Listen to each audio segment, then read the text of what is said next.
Okay, I'm live, and I'm gonna do my regular little thing here, folks. As I sit on my in my villa in the on the Mediterranean coast in the background, right? I wish. I wish. No, I'm still live from New Brunswick. Actually, I could be down by the ocean. Doesn't quite look like that on the old east coast of New Brunswick of Canada, but hey, what the heck, right? What the hell? Anyways, like I say, I'm just going to make sure everything's good to go on all the social media platforms. All right, let's do X first. X first. Big fan of X. Big fan of X, as you folks know. It's just wild that although I will say, I've even this is how honest I am. They were even asking a couple of prominent folks on X, how much you're enjoying. I really am. I am enjoying X. I love the fact that I don't have no fear of having my content taken down, suppressed, or my voice silenced. But it's crazy. Oh no, now I remember the question. No, it was Facebook more or less is for for it's garbage and it's a past thing and it's basically dead. It's like, well, I don't know. It's my experience, right? I experience things differently, apparently, but crazy enough as it sounds, on all my social media platforms, I've had my YouTube channel, well, especially the big dominant players. So, YouTube, Twitter, Facebook, and as such. I don't really do the Instagram thing, right? I don't know. Never got into that. Same with there's lots of other alternative ones. I am on quite a few of the alternative ones, but I didn't dive into all of them. But the dominant players, I got to tell you, crazy as it sounds, my Canadian Libertarian Facebook page actually gets a tremendous amount of traction still. And I've had that actually longer than I think. No, actually, no, I was on YouTube, I think, first and foremost. But my Facebook Canadian Libertarian page, I think it goes all the way back to what, maybe 2010, 2011, something like that. And the growth isn't huge by any stretch, but yeah, but in terms of people, like, although I got to tell you, in recent months, it's been going, what I got like 500 or so new followers and likes just in the last, I think, couple months. So it is growing again. But the amount of activity, shares, likes, not tweets or reposts, right? Stuff like that. And interactions, comments. I still get a lot of traction over on Facebook. And what was it this month or for the last 28 days? I was up to 100 and whatever thousand, or might have been more than that. I'd have to actually go back and look, but of engagement. So still getting quite a bit of traction, but X is creeping up there. I'm slowly but surely gaining a little bit more traction. But when it comes to the actual live streams, I got to tell you, still, and I mean, I advertise my stuff, quite. Oh, I mean, I don't go crazy on it, but enough that it should be more well known that I live stream on X. But I don't know. I guess people don't like going to X for live streams or something because very little traction is that. But I'm going to try it anyways. But yeah, let me repost this. Like I say, just to let everyone know what's going on. Okay, profile. Where is it? Where actually that's actually I'm having a hard time even finding my own. Let's see, is it up now? Nope, it's there. No, actually, so if you just go to my profile, it's there. It really, really is. It really is. So here, let me just put this on there. I'm live. Just to give yet another notification. And of course, I'm looking forward to this. Going to get really, really quiet from me there for the next little while. Although weekends are still a go. Weekends are still a go. But getting really heavy back into the work thing. So not going to have quite the amount of time that I have been. Although I got to say, even in the last week or so, been quite busy too. Once again, tying up loose ends. But I'm always going to be around no matter what. Even if I'm not live streaming per se, I'm always going to be around, and you're going to find me active in some way or some capacity on at least a couple or some of the social media platforms. So no worries about that. Or don't get your hopes up too high, I should say, to my enemies or opponents, right? Okay, so yeah, we got the X thing. We're going to just okay now. Okay, so YouTube's good. Get that one. Oh, loud. Ooh, that's loud. Okay, let's see here. Going to check on the Rumble. Going to check over on the Odyssey. Actually, I should just turn the volume down on these things. So when I do check them, all is well. Yep. Yep, we're good. Good on Odyssey. And how's it going over on the Rumble? On the Rumble. They're making some pretty good changes on Rumble too. And actually, I've yet to do the thing where I live stream from my cell phone. All right. So yeah, all is well over on. Oh, I'll just say hi to everyone. Hi, everyone. Over there on the Rumble. Okay. So without further ado, what's going on here now? Let me just put into the comments. Check out a couple of them here. Hey, Liquid Gal, what's going on? Liquid Gal, thank you for joining the stream. And I see David is there as well. David, my good friend, how are you doing? Hope everything is well. I believe that's David from Texas. Hope all is well down yonder there. And once again, thank you folks for joining the stream rather early. Really appreciate that. But actually, so last time we kind of delved into it. I watched that first video that Bruce Pardy had with what was it, Konstantin, Kisin, and Jordan Peterson. And then we went into the random debate. So for some freaking reason, I have no idea why, but it just, for some reason, the Rumble video, the live stream, the debate, it wouldn't play past a certain point. I don't know.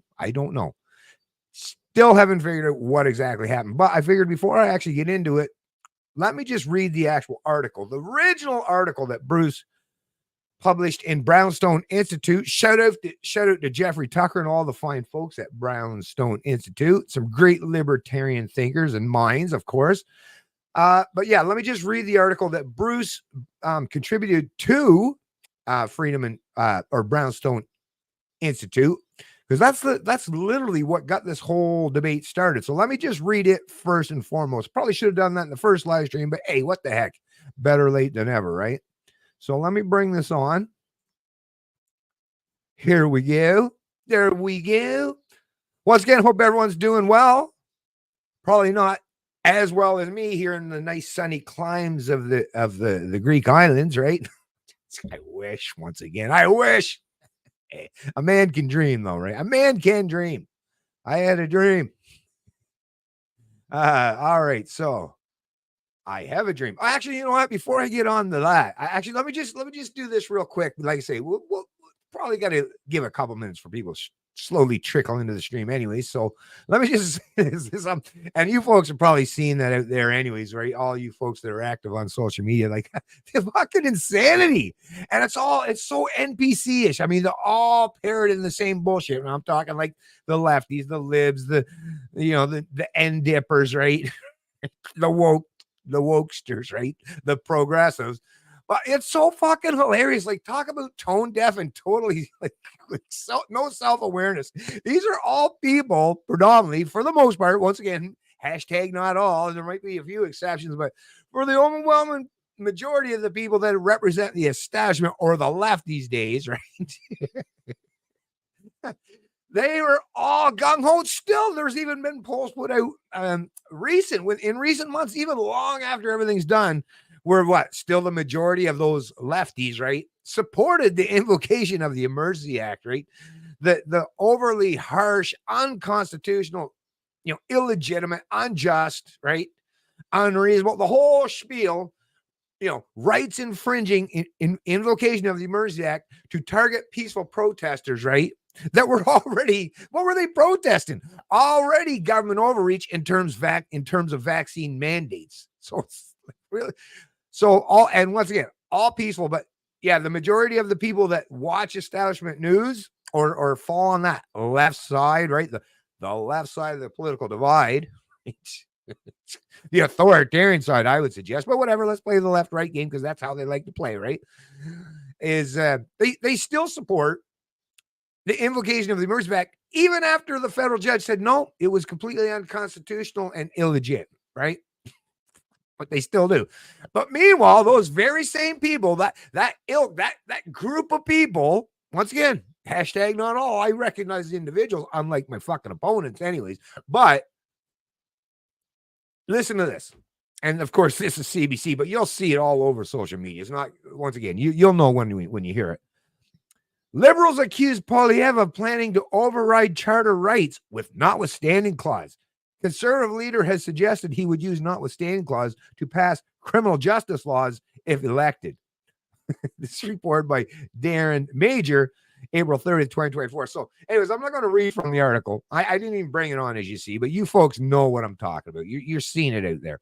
But really, the audacity, right? And once again, hey, of course, listen, there shouldn't even be such thing as a notwithstanding clause, just like with the Section 1 or whatever that gave the government within reasonable limits of our rights, right? No, either your right is a fucking right, either it's inherent and inalienable, like the American fucking Constitution acknowledges and recognizes, right? As if Canadians, we're made of different clay? We're lesser people, right? So what, Canada land? Somehow there's a magic line that's in Canada land.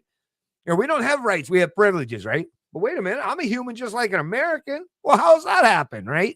Once again, no, if you believe that your rights can be subjugated to some authority, then you're already a fucking slave, at least up here, right? That's just and we're seeing there's a lot of slaves in this country, a lot with the slave psychology, bam, bam, bam, drilled right into their heads, so hard and so thorough. Boy, it's going to be a hell of it'd take a hell of an earthquake to shake it free, right? But to pretend, and once again, yeah, of course I'm against it. But first of all, it's tit for tat bullshit. Like, how dare these fucking libtards or these end dippers or these progressives, right? Or these wokesters, like, act all up in arms and feigning like, oh my God, I can't believe it. Pierre Poilievre would invoke you. It's like, really the fuck? I mean, the Quebec government, it's like they keep that on speed dial. No, but really, I mean, come on. And Trudeau invoking the never before is used, basically an updated, modernized version of the War Measure Act. And it's supposed to be for like direct threats from foreign actors and foreign countries and kind of shit. But yeah, some protesters and some truckers, honking their horns for a little while anyways. Yeah, that Trudeau pretended that meant the threshold of a grave threat to all of Canada, right? Bull fucking shit. Anyone would have a brain. Once again, IQ test, really? We're living in a modern, real life, in real time IQ test. The people that fall for this fucking bullshit, it's like, holy fuck. Well, either they're stupid or I'll give them another excuse. They're massively ignorant to a lot of information, right? Or lacking a lot of knowledge. Like I said, I'll give them a couple options there, right? I'll give them a couple outs, right? But come on, to act as though you're up in arms and outraged that Pierre may, right, invoke the notwithstanding clause, while Trudeau did even worse. Like I said, I just don't.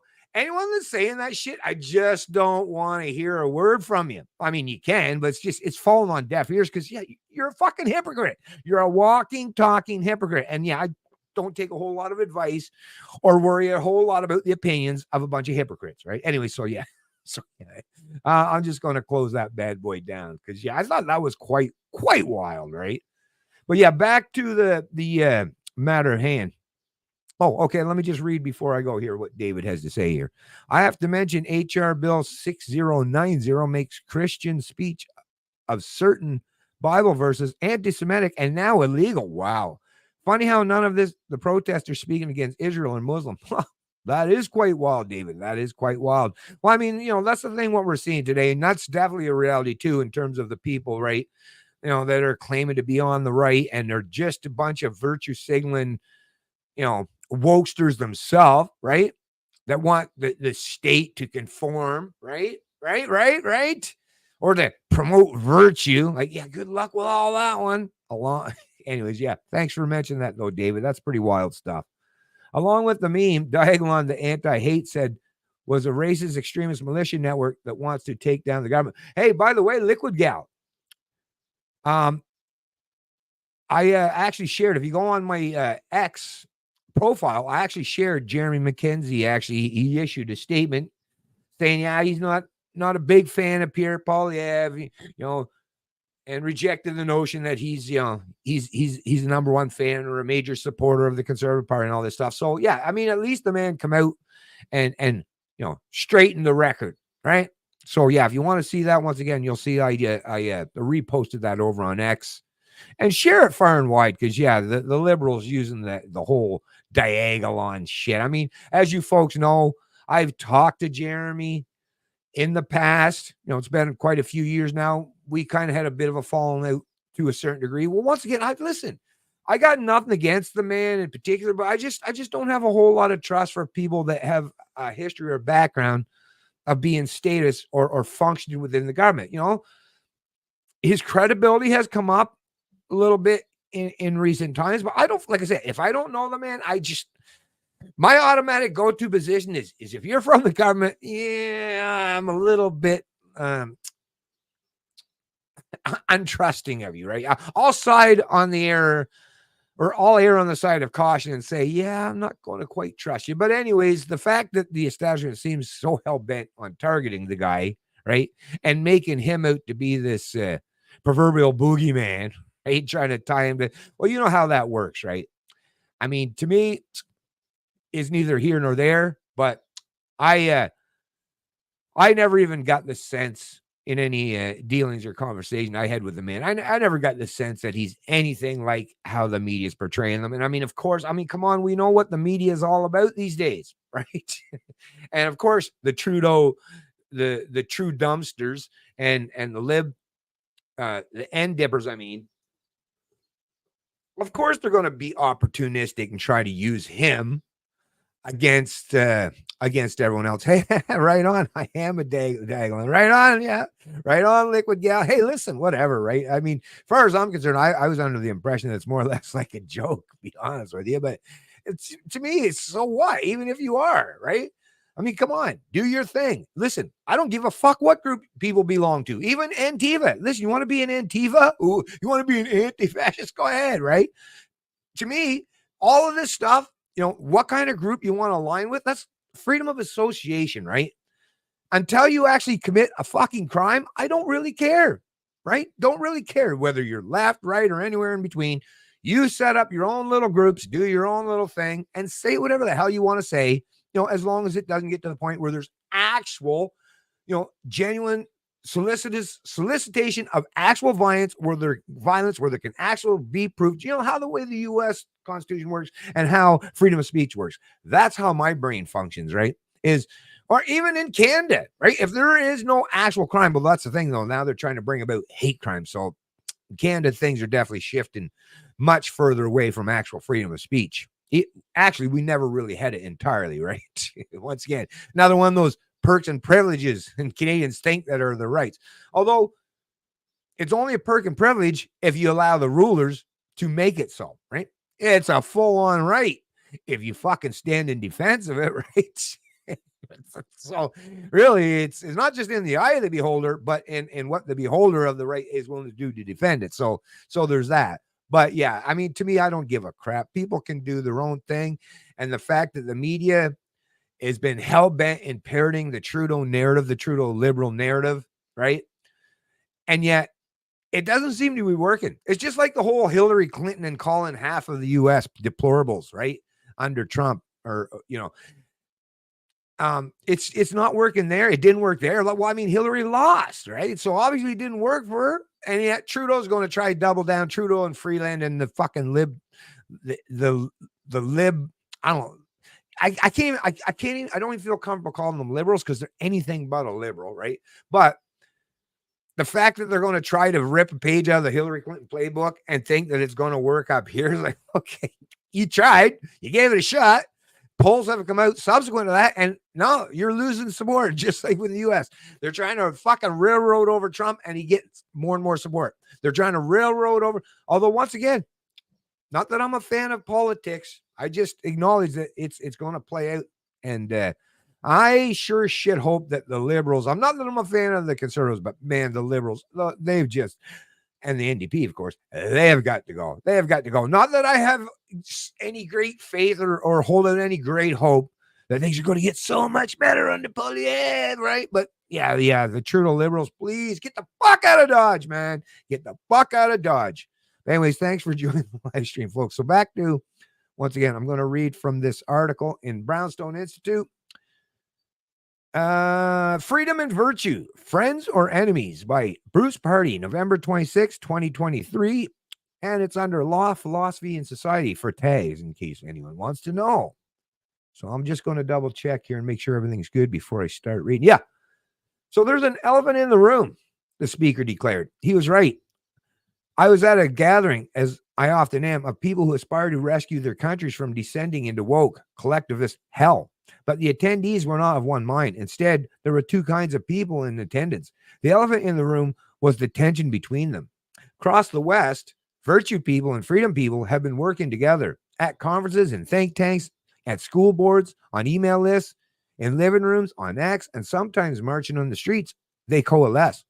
These two groups constitute the rebel alliance against authoritarian woke globalism, but their political philosophies conflict.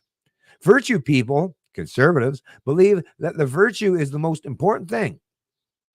Tradition, faith, family, responsibility, dignity, patriotism, community, and spiritual or religious convictions are the pillars upon which the West must be built.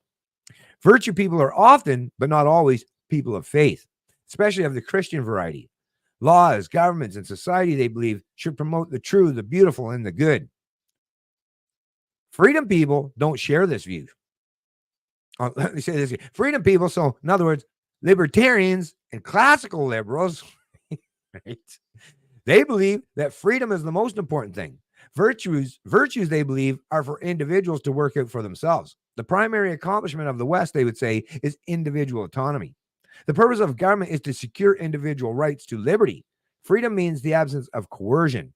You may decide your values, actions, and groups for yourself. Freedom means freedom from. Virtue people believe in freedom too, especially in this era of illiberal progressivism. But freedom means a very different thing to them. Freedom is essential, they would say, but the decline of the West is due to an excessive emphasis on individuality. If that makes perfect sense to you, you may be a virtue person. If that sounds like a contradiction, you're probably a freedom person. Yeah, I think you know what side I lie on, although I'm not even exactly 100% aligned on this one, because I don't think, first of all, it's not even a matter of thinking. Government, I'll just say it right now, is wholly illegitimate as an entity. It's an entity built on a bunch of fictional constructs and abstract impossibilities. It's just, once again, and we know how that goes, and I won't waste too much time there, but it can be easily proven so, right? Very easily proven so. I can't delegate an authority that I don't have onto anybody else, nor a group for that matter, right? So, just to shorten that one up real quick.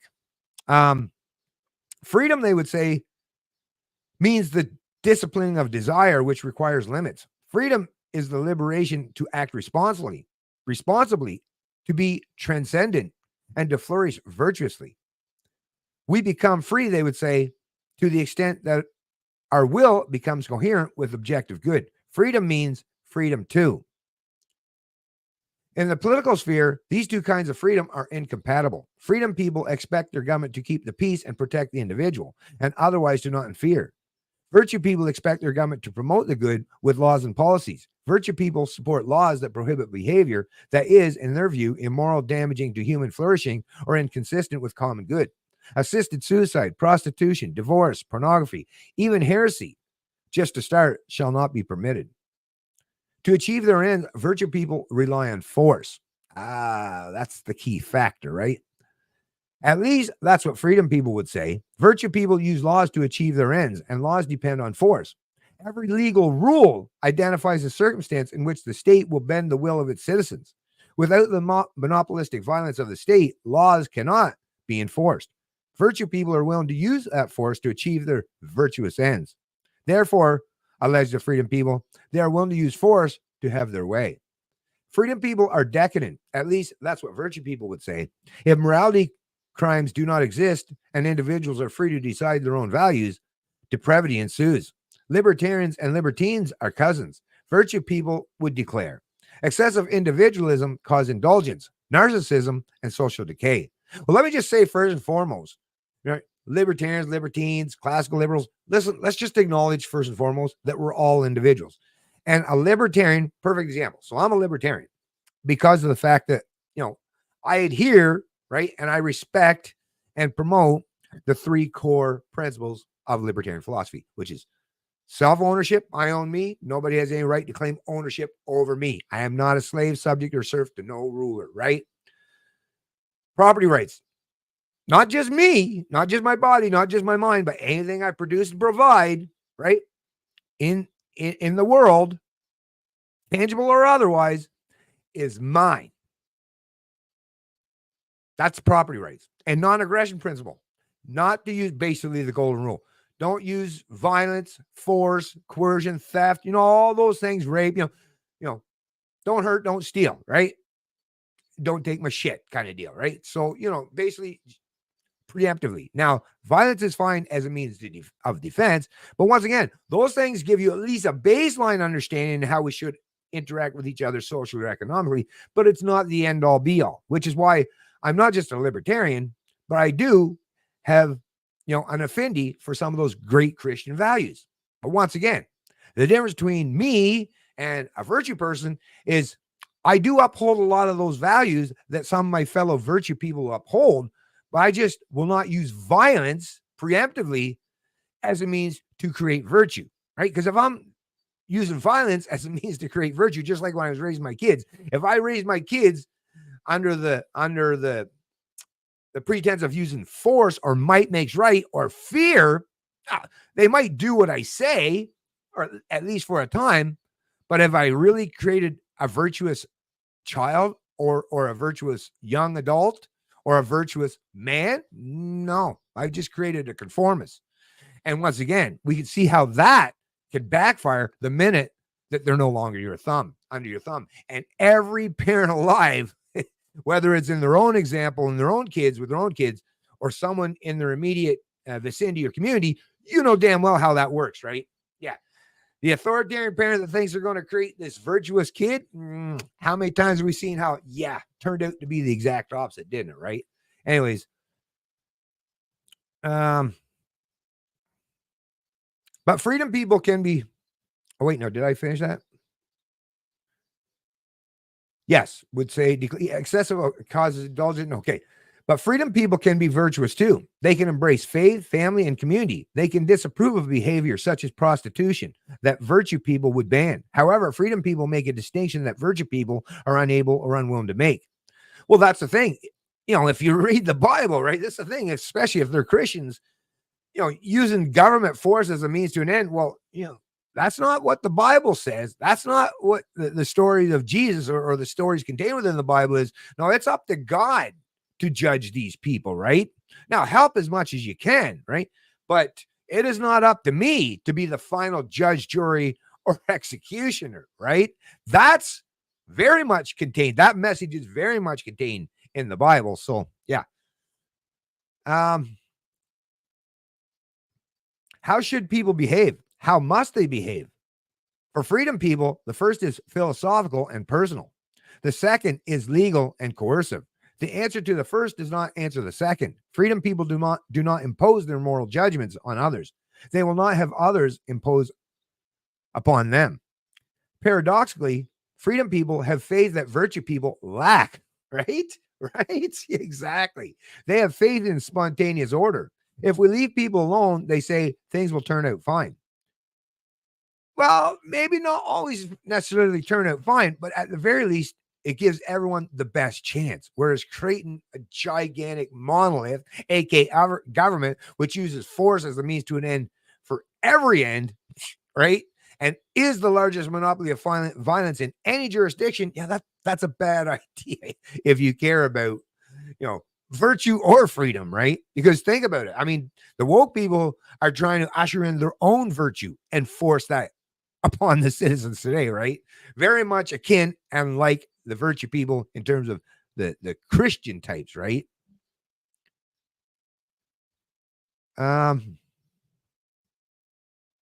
Individual decisions will coalesce into peace and prosperity. Virtue people do not believe in spontaneous order. They want their hands on the wheel so that they can manage people to virtuous ends. Freedom people will not be banished. They believe that the West's problem is too little liberty. Virtue people believe that the problem is too much. Freedom people oppose the administrative state. Virtue people embrace it if it directs people to proper ends. Neither will sign on to the other's project. Although they cooperate to resist the tyranny of the woke, they are not likely to succeed unless they reconcile. That's right. And I got to tell you, I will never relent. Let me just let the virtue people know right now. No, not giving any fucks any pretense of authority over me. I seen how that shit played out in the past, right? Been there, done that. It might be the left wokesters today, but it could very much be the right virtue people, just like they did in the past, become the new dominant force. I think the biggest divide and difference these days is the virtue people aren't in all those positions of authority and dominating the institutions, right?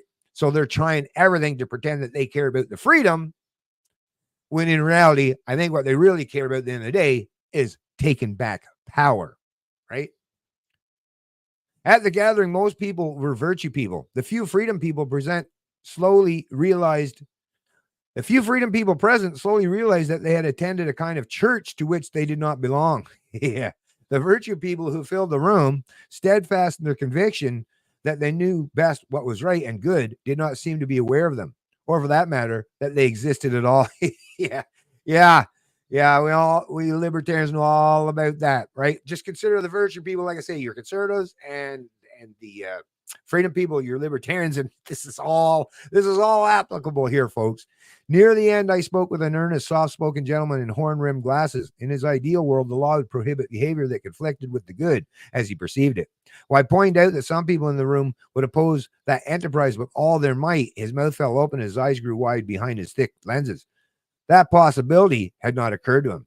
Not everyone sees the elephant in the room. Anyway, so once again, really appreciate that. Excellent article, Bruce Pardy. Thank you once again. And that will be linked not just in this live stream, but it was also linked in my past live stream as well. Yeah, exactly. Yeah. The liberals or the libcons, they're the same crap, different ball. You're absolutely right there, Liquid Girl. You're absolutely right. So anyways, let me get back to this Rand debate, because I'm just going to pick up basically where we left off, and we'll go from there. How's that? How does that? Does it sound like a plan? I think so. All right, let's get this bad boy on the roll. Let's get ready to rumble. All right. Oh, shoot. Might get a copyright for that. No, just kidding. Okay, here we go. Let's get her going. Let's get her done. It's in lower quality. I'm just going to leave it in lower quality for the sake of hopefully we don't have any issues. I don't know why I had an issue to begin with last time, but hey, just to be on the safe side, right? As long as what you do is voluntary, you are forming voluntary relationships with your friends and family and community and church. You don't want to be made, do you? Hell no. That's what we're talking about. What we're talking about is a legal order. Yeah. In which the government will not allow you to do certain things because a certain group doesn't like it.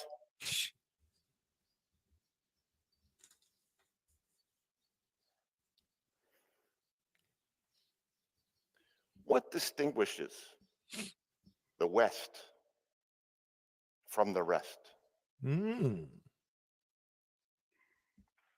Christianity has been around for a long time. Yeah, exactly. The individual, perhaps? Its record is sometimes pretty good and sometimes not so hot. The acknowledgement of the idea of a common set of values, social norms, is an idea that civilizations of all kinds through the ages have had. Yeah. It's not unique to the West. What is unique to the West? Not conservatism, not tradition, not religion. Nope. The thing the West did in a way that no other civilization has ever done is recognize individual autonomy. You know, as the woke make their progress and things start to change, you know how this civilization is starting to be referred to? The term you will hear sometimes is post. Although, just for a point of clarity, folks, because I'm a stickler for clarity, right? But it wasn't the West, right? It was certain, staunch advocates and individuals of that very premise, the idea of the sanctum of the, I'm not sure the word I'm looking for, but basically the acknowledgement that it's the individual. That's where rights come from, the individual, because we're all individuals at the end of the day. And it's that respect, adherence to respecting the rights of the individual. That, and once again, it wasn't that the entire West, right? I mean, the 20th century kind of showed us that, not everyone in the West were on board or agreed with that one.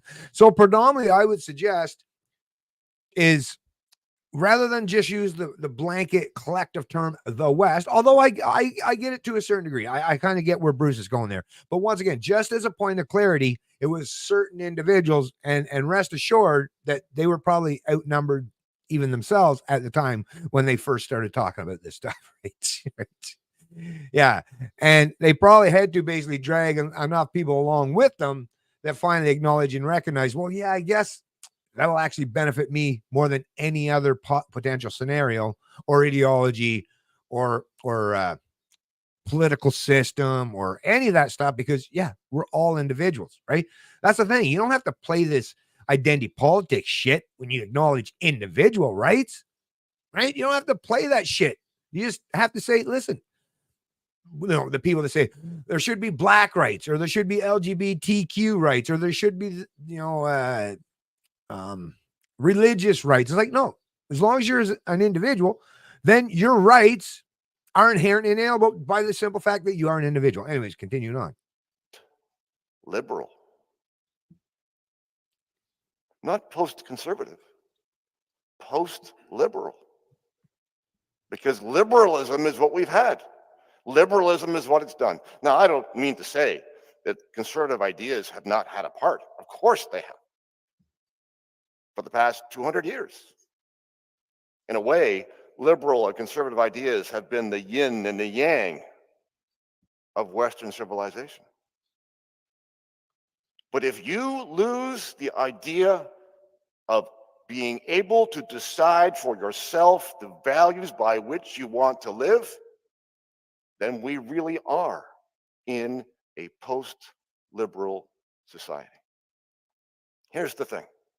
Actually, just as another point of clarity, I will just mention this as well, that actually the liberals, even though, once again, had a better story, a better plot, a better byline, right? Better salesman, right? All of that stuff, they, in their own way, now, not like I say, not philosophical libertarians, not anarchists, not voluntarists, but liberals, right? Which would be the very people that Bruce is talking about, who thought that the state must exist to protect people's freedoms. Well, he's correct. That's what the other people, his opponents, are fighting against these days. But I would just suggest that actually they're both two wings of the same bird, really, when you think about it, when you're talking about the liberals, even though, once again, better messaging. I would even acknowledge that the liberal side of things seem like they had things figured out much better. The problem is they both, really, at the end of the day, the liberals, the reason why the state exists, right? Even though they started out, I will say the liberals started out as a really small government, especially in the US and even here in Canada and stuff and other jurisdictions. But they both advocated for the state and for people to believe in the state as a legitimate authority. And I would suggest that's the problem for both sides, but for the virtue people and for the liberals, for the freedom people, right? That's why us modern libertarians, us philosophical libertarians, us anarchists, voluntarists, genuine critical thinkers who think about this stuff as deep as you can possibly go, is, we've seen how that experiment played out, right? That's why we're in the situation today where we're having these debates and why things are declining and degrading rampantly at this point in time.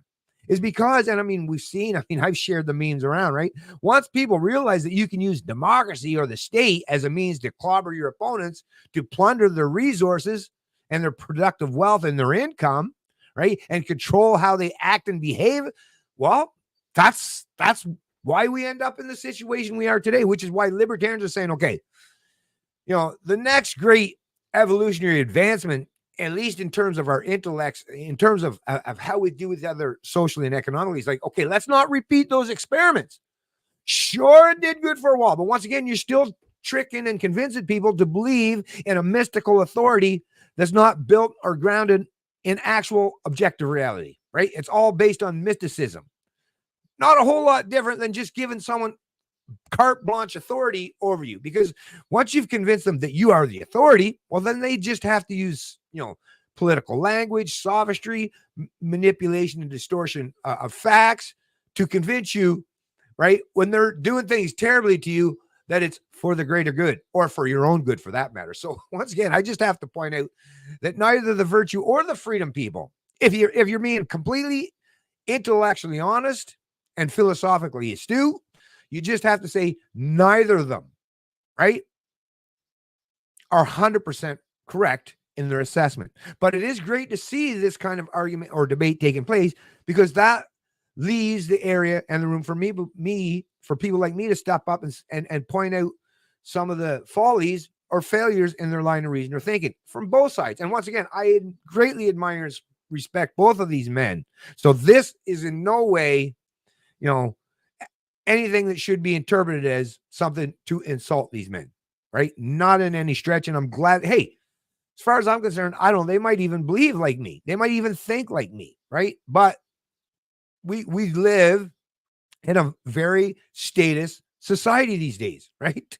To even say the kind of things that I say, publicly and openly is literally blasphemy, right? So I get why people are very much hesitant and why they wouldn't want to go as far as I do in terms of talking about this stuff, because you'll either get canceled, overlooked, ignored, and then maybe you won't be a whole lot of help to anyone at that particular junction, right? Which, believe me, I know all about it. But I just have to be honest. I just got to be me. Be damned of whatever the consequences might be. That's just how I roll, right?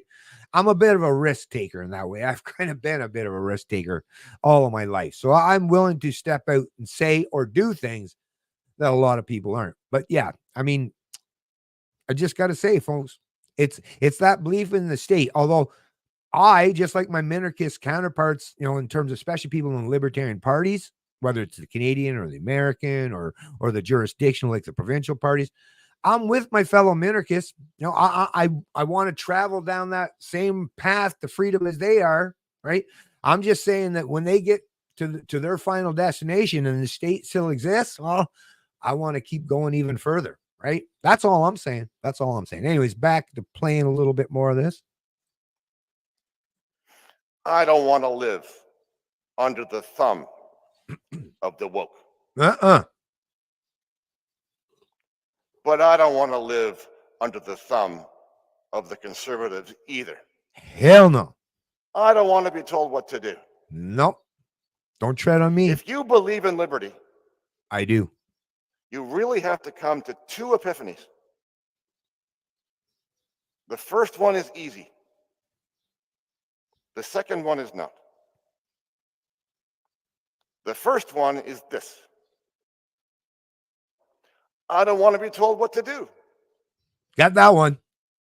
I don't want to be told how to live. In spades. That one's easy. Here's the hard one. Yeah. Here we go. I don't want to tell others how to live. Oh, I'm good. Golden there. I really don't. If you don't have that second one, you don't really get it. And that second one is hard. Yeah. Because it's a natural human inclination to want to control other people. Sure is for the wokester and the cons. And that is the plan that Dave is describing. Right on. Good job, Bruce. Look at them. Yeah, see, they're friends, man. Told us. Well, first of all, here's what he didn't tell us. I asked him a specific question. I said, Bruce, can you show us the empirical evidence that classical liberalism leads to societal flourishing? And he didn't mention anything. I know I probably bored you with about 5 minutes of empirical evidence, and that was just a taste of what's out there related to the goodness that has flown societally from the Christian tradition. But he didn't give us anything.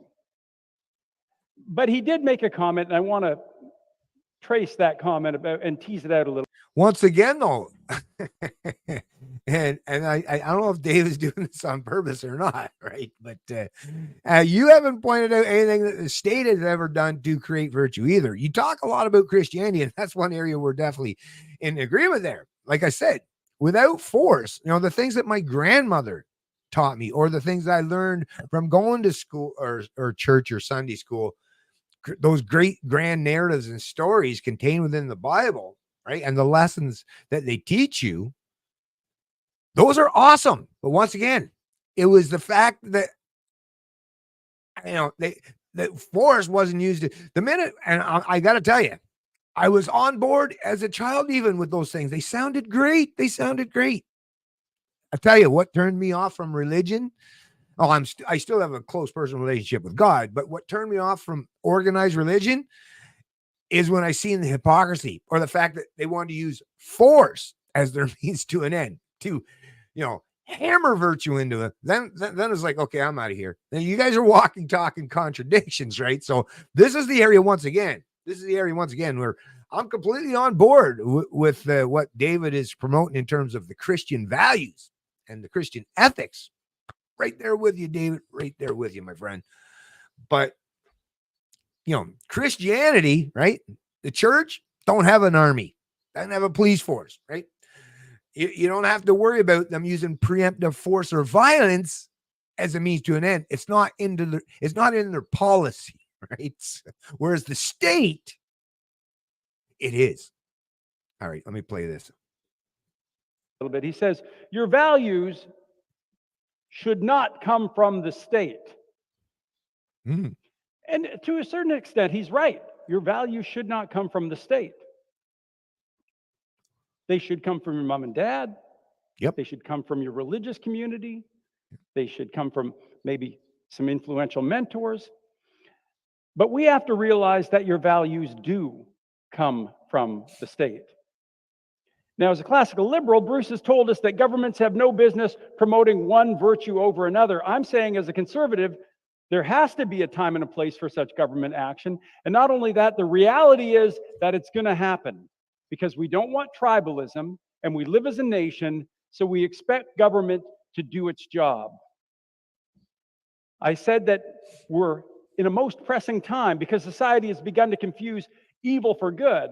And at times like this, when evil is confused for good, when people can't recognize the difference between the two, government needs to perform a signaling function.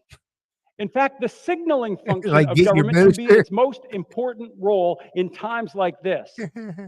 Now, when social scientists talk about the signaling function of government, this is what they mean.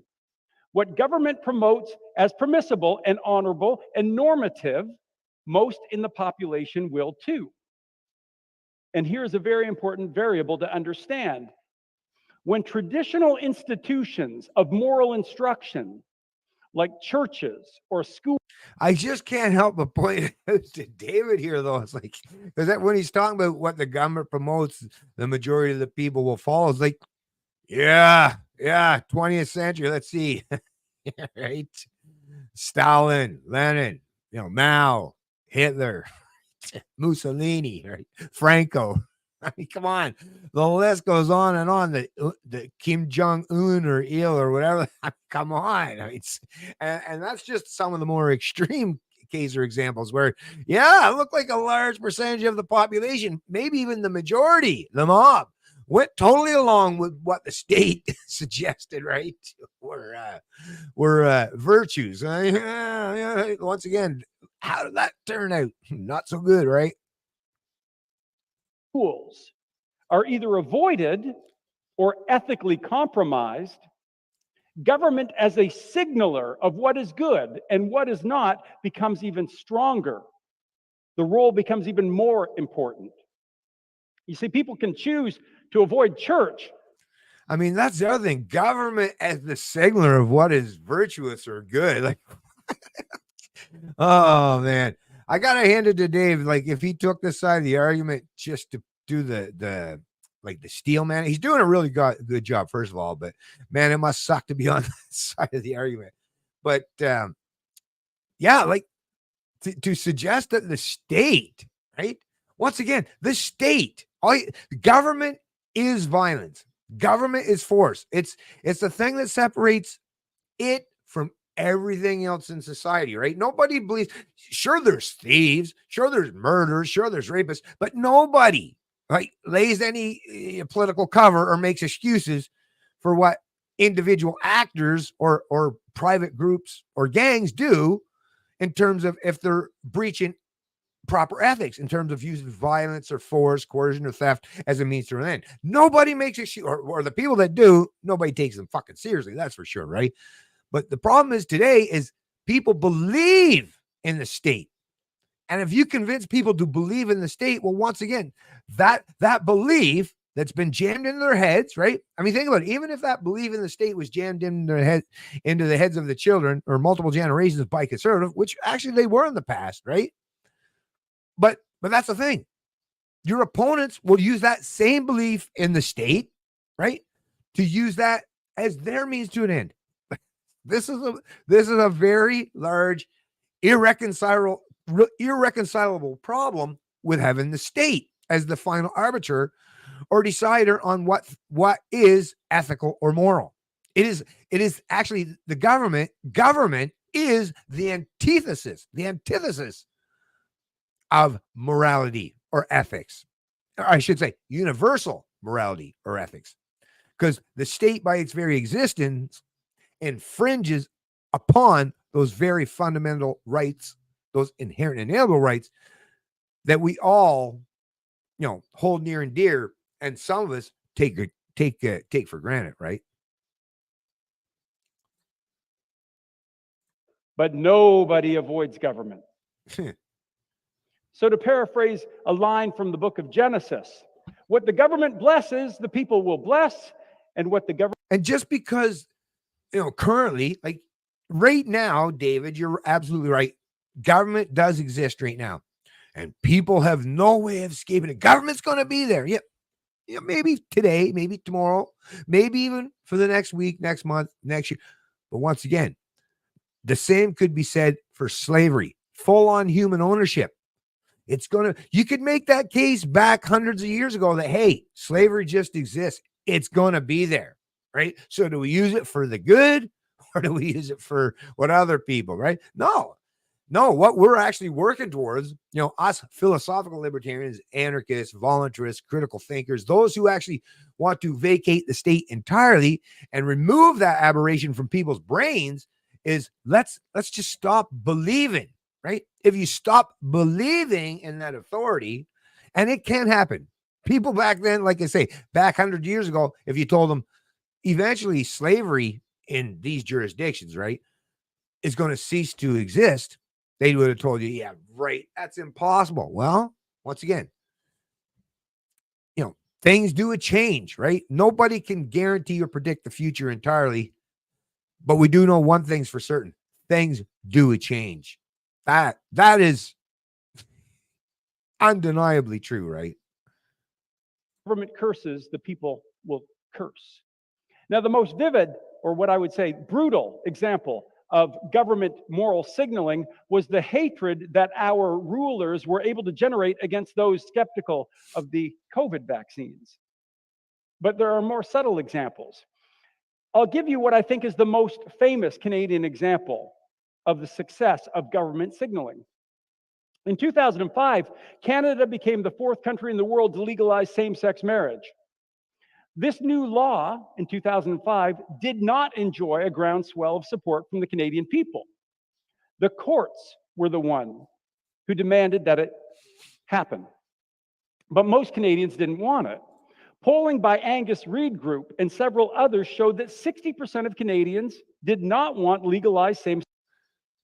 Okay, first of all, I do have to mention that when you're talking about, using polls, that is never an actual proper representative sampling of any society, because there's so many people that just don't take these polls. It's a subsect or certain cohort of people who want to sit and take fucking stupid surveys or polls, right?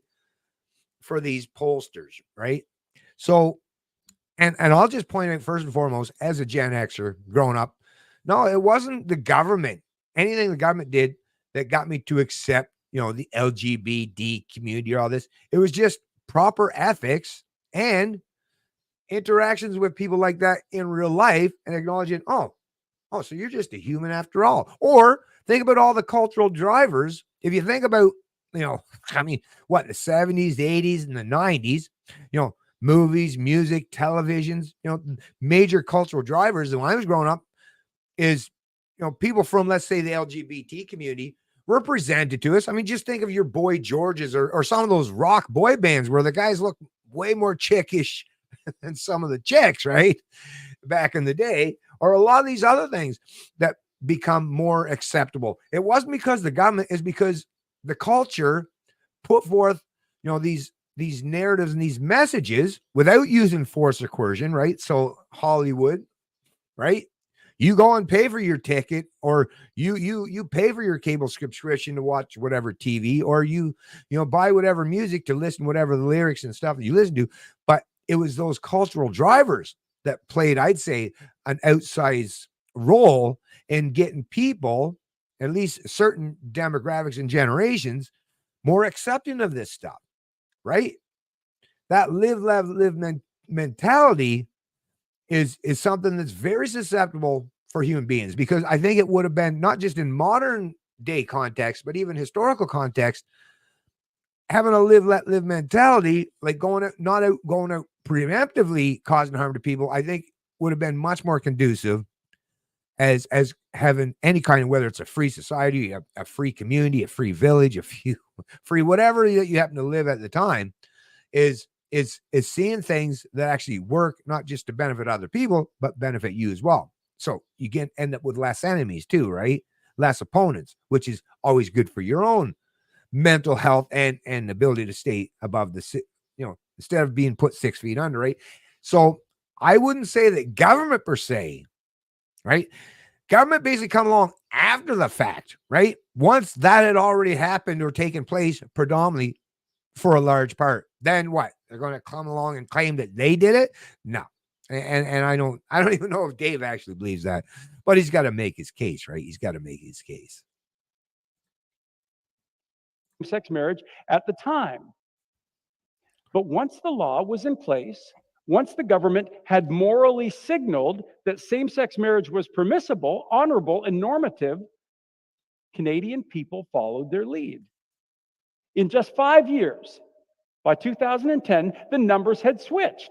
Before, 60% had opposed.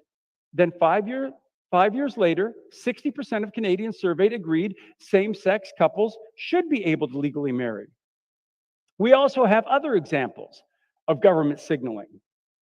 The desire and the acceptance of MAID, the government-supported suicide, increases by about 30% a year. And because of government signaling that it is normative and positive, we now have actually expanded the idea of MAID to those who are not just terminally ill, but mentally suffering.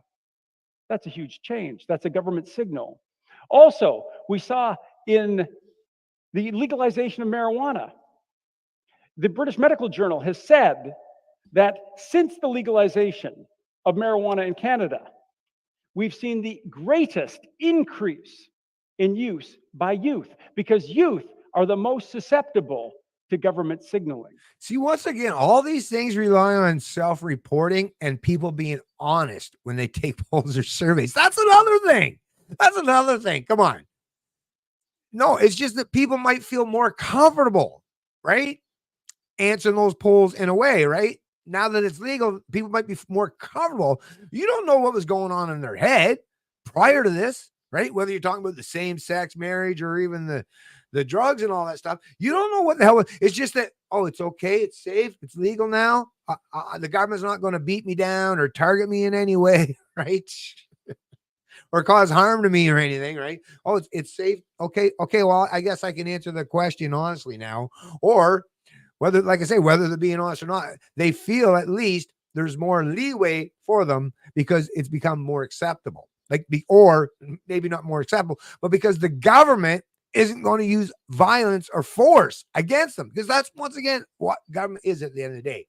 So that's not virtue. That's just people saying, okay, they put the weapon away for, at least for this question, so I feel a little more comfortable answering it. Right? And not only that, a study that was published in it was the Canadian Journal of Health, it showed that now the instances of psychotic breaks that come from marijuana in Ontario hospitals, as measured by visits to the emergency room, are up by 250%. So that's an example of government signaling, something that is permissible. So we have to challenge Bruce, who's told us that government has no place.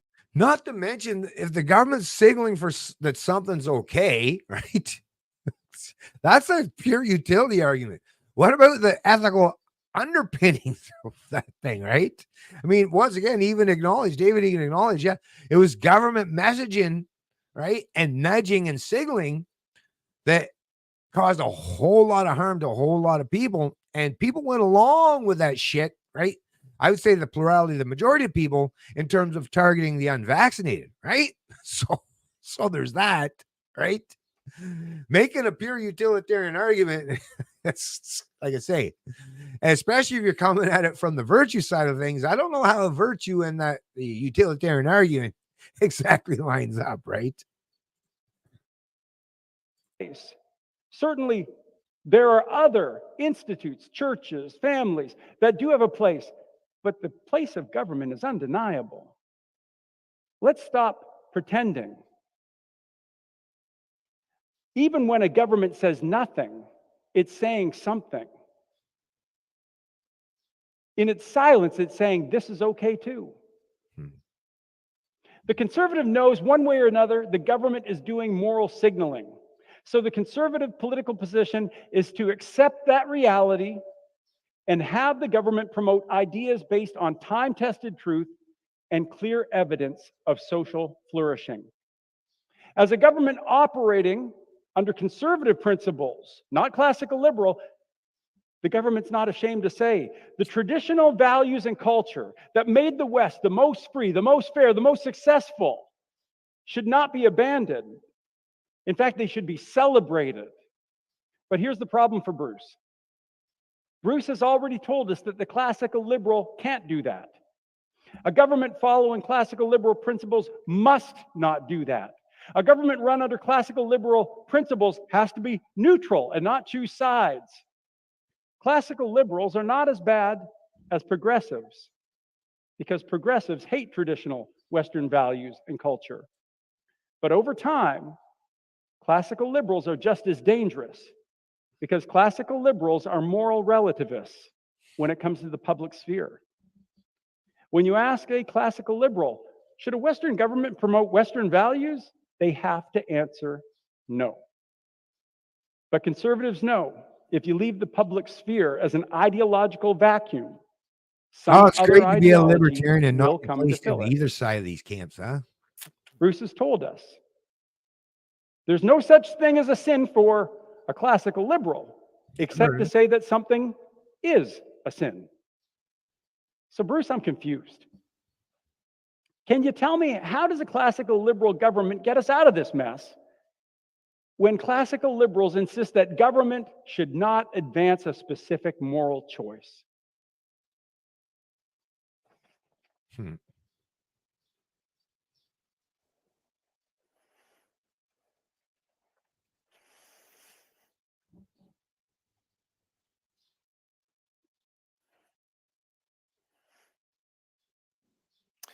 So I think some things are pretty clear.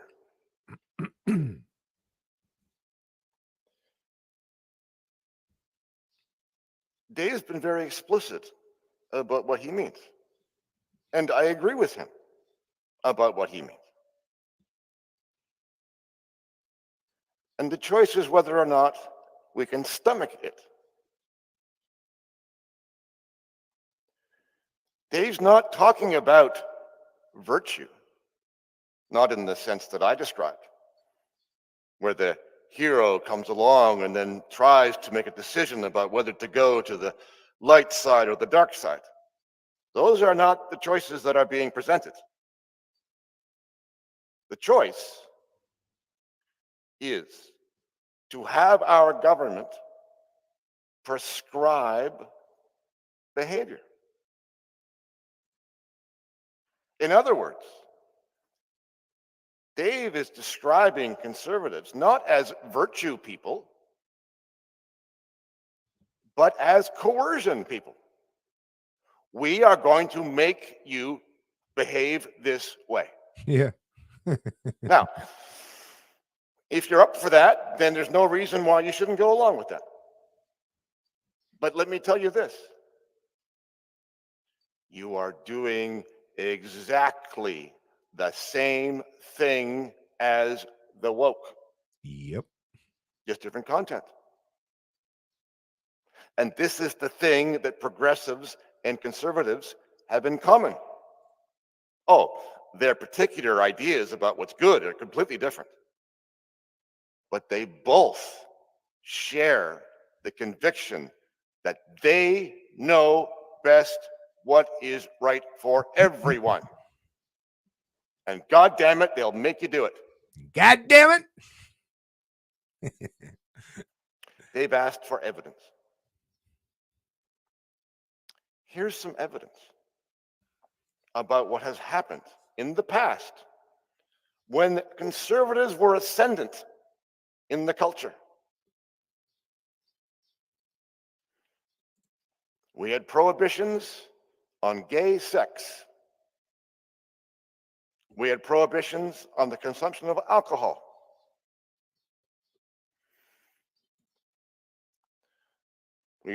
Interracial relationships were frowned upon. We had segregation. We had punishments for obscenity, censorship for heresy. No. Now, I know that today the conservatives have moved on. They're not proposing those particular things today. Probably because they're not in those positions of authority like they used to have, right? I would suggest. That's not my point. My point is that they will make the law whatever it is they disapprove of.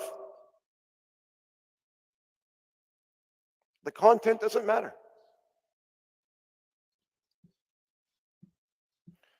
Frederick Bastiat said this: the legislator bears the same relationship to mankind as the potter does to the clay.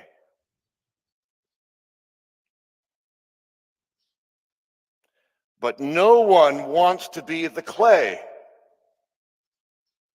And everyone wants to be the potter. Exactly. The Exactly. conservatives want to be the That's a potter. little loud, isn't it? And they want us to be the clay. I don't want to be clay.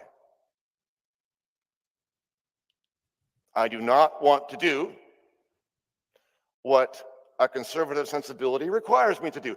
Not because I don't approve. A lot of the things that this David's describing make a lot of sense to me in terms of values. But my opinion of whether they are right or wrong is completely irrelevant. Why? Because I am not God and I am not king.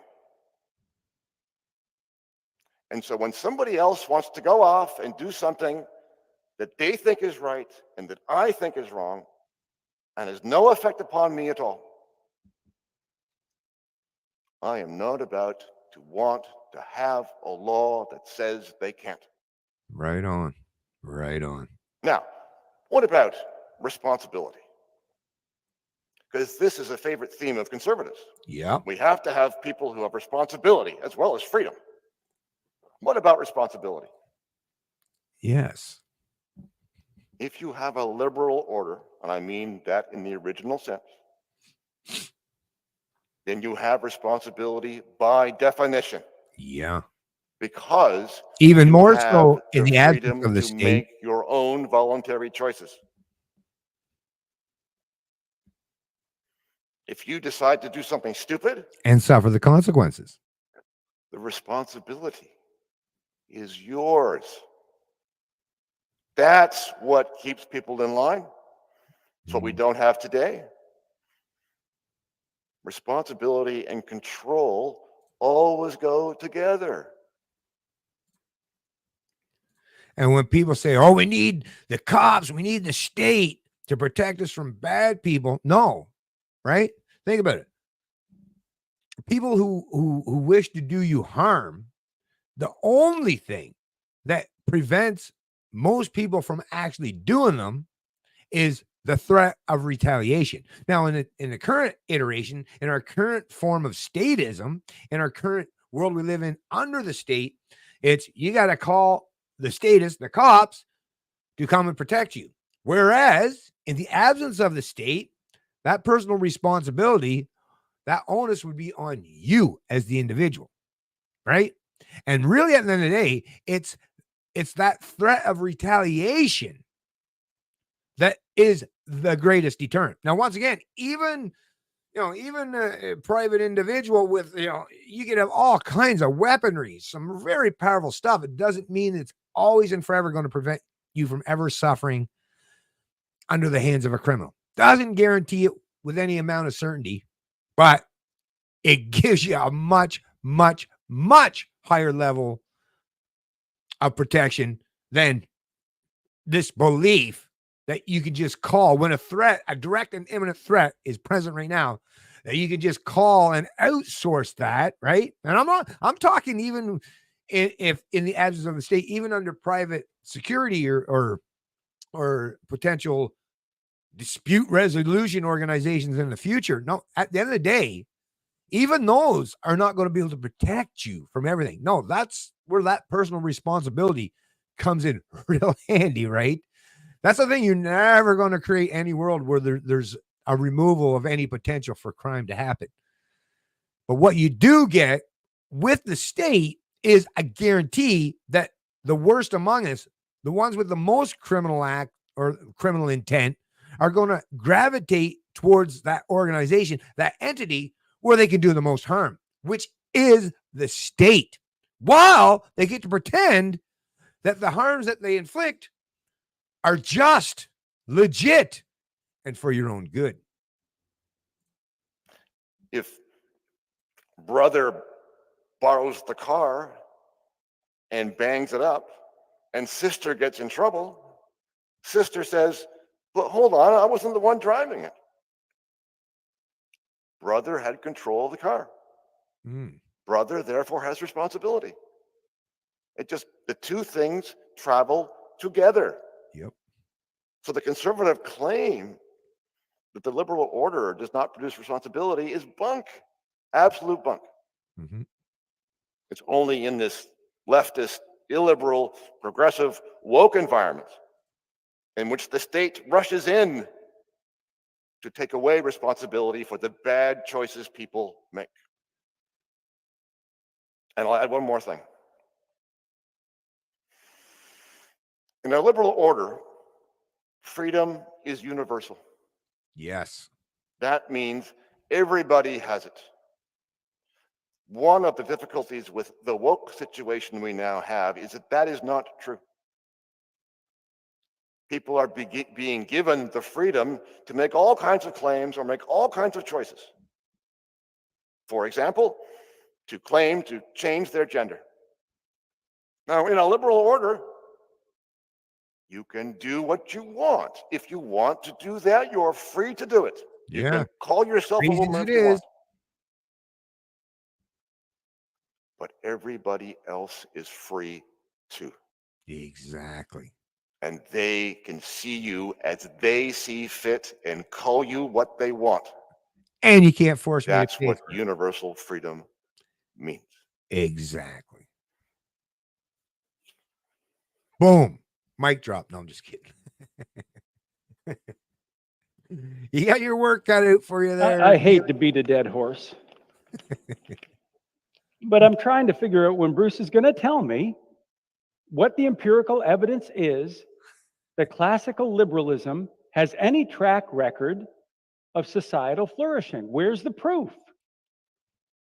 I've given him the first chance, and then I said, Bruce, show me that classical liberalism can get us out of this mess. And he hasn't done it. I said, how? How does classical liberalism, with its moral relativism, with its refusal to actually take a stand, how does it get us out of the woke wilderness? And he hasn't told us. At least he didn't tell us here. But happily, he has told us in an article he wrote. We heard a little bit from his article on freedom people, classical liberals, versus the virtue people. That's the one I read earlier. And I'm going to have to use it to pull out some of the things that Bruce has said about how classical liberalism tells us it's going to get us out of the woke wilderness. So I'm quoting from the essay itself. The essay outlines the difference between the beliefs of classical liberals and conservatives. And in it, Bruce explains the belief that the classical liberals hold. And he tells us why it's the preferred position. Bruce says that classical liberals, whom he calls freedom people, are to be preferred because, unlike conservatives who promote time-tested objective good, classical liberals make no such effort.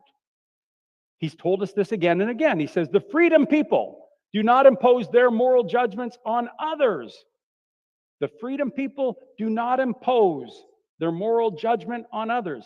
Now, if you've ever been a teenager, you can see the appeal of that. You're not going to tell me what to do. But you have to think, with that position, you're not asking anything of anyone. And it does force the question. If you're not asking anything of anyone, how do you ensure that the best things, the beneficial things that lead to societal flourishing will take place? Well, here's the answer that Bruce provides in his article. This is how classical liberals ensure societal flourishing. Freedom people, that is the classical liberals, have faith in spontaneous order. If we leave people alone, freedom people believe things will turn out fine. Individual decisions will coalesce into peace and prosperity. Now, do any of you believe that? In your experience, has it proven to be true that things just work out fine? Yeah, actually, for the most part, they do. Why? And that's the thing. I'll add a little bit more to this. It's that rational self-interest, right?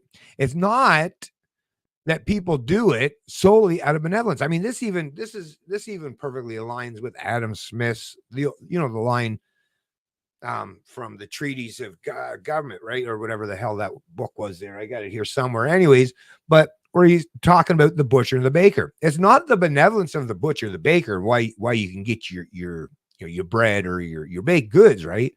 The baker's not doing that stuff. He's not working from morning to night, sweating over a hot oven or all that stuff for you out of an act of benevolence. He's doing it out of rational self-interest. And he'll offer that service or that product and compete with others to do so because in the social realm, he's trying to up his game to entice you to use his service or to buy his products. It's no different in the marketplace of goods or services than it is in the marketplace of ideas or social cohesion, or living in a community or around other people, socializing. We all recognize that just like you find out who makes the most reliable tools. Well, you'd find out who are the best people that you would want to surround yourself with too, right? I mean, if you end up with these people who just want to use force or violence, coercion, or theft as a means to an end, regardless of some of the virtues they hold near, well, these are people that like to use force, right, as a means to an end. What community would you want to live in? People who, some of them seem pretty good, but their first thought is when they see someone that's doing something they don't like is to use force, violence, coercion, or theft as a means to their end. Whereas the freedom people, no freedom people that I'm aware of ever said that they should be, passive, right? And just allow anyone to walk over them. No, right? I mean, I'm a perfect example. I don't look to use force as a means to an end or impose my will or to tell people, or even when I raise my kids. No, I try to be a virtuous person myself, lead by example. And if someone wants to use force or violence against me, I made it very well known in any community I live in. I won't come after you. I won't. Hey, you do you, I'll do me.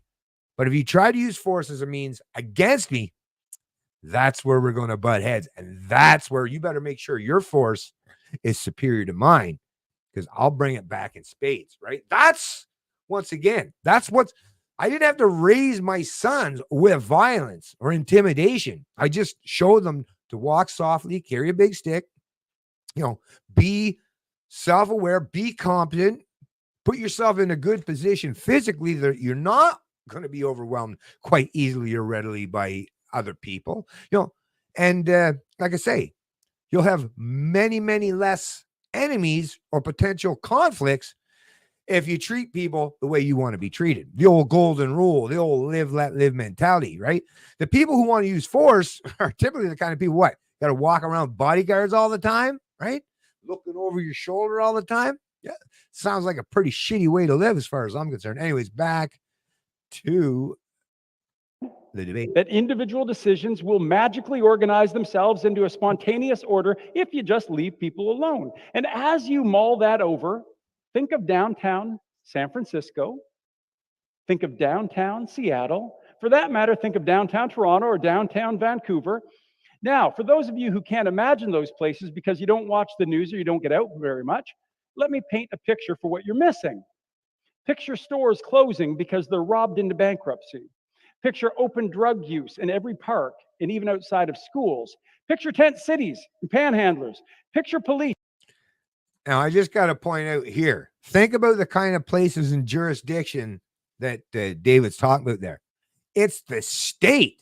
These jurisdictions where rampant crime and drug use and just pure utter degeneracy takes place are predominantly places where the state has outstretched amount of control or authority in that particular jurisdiction or community, right?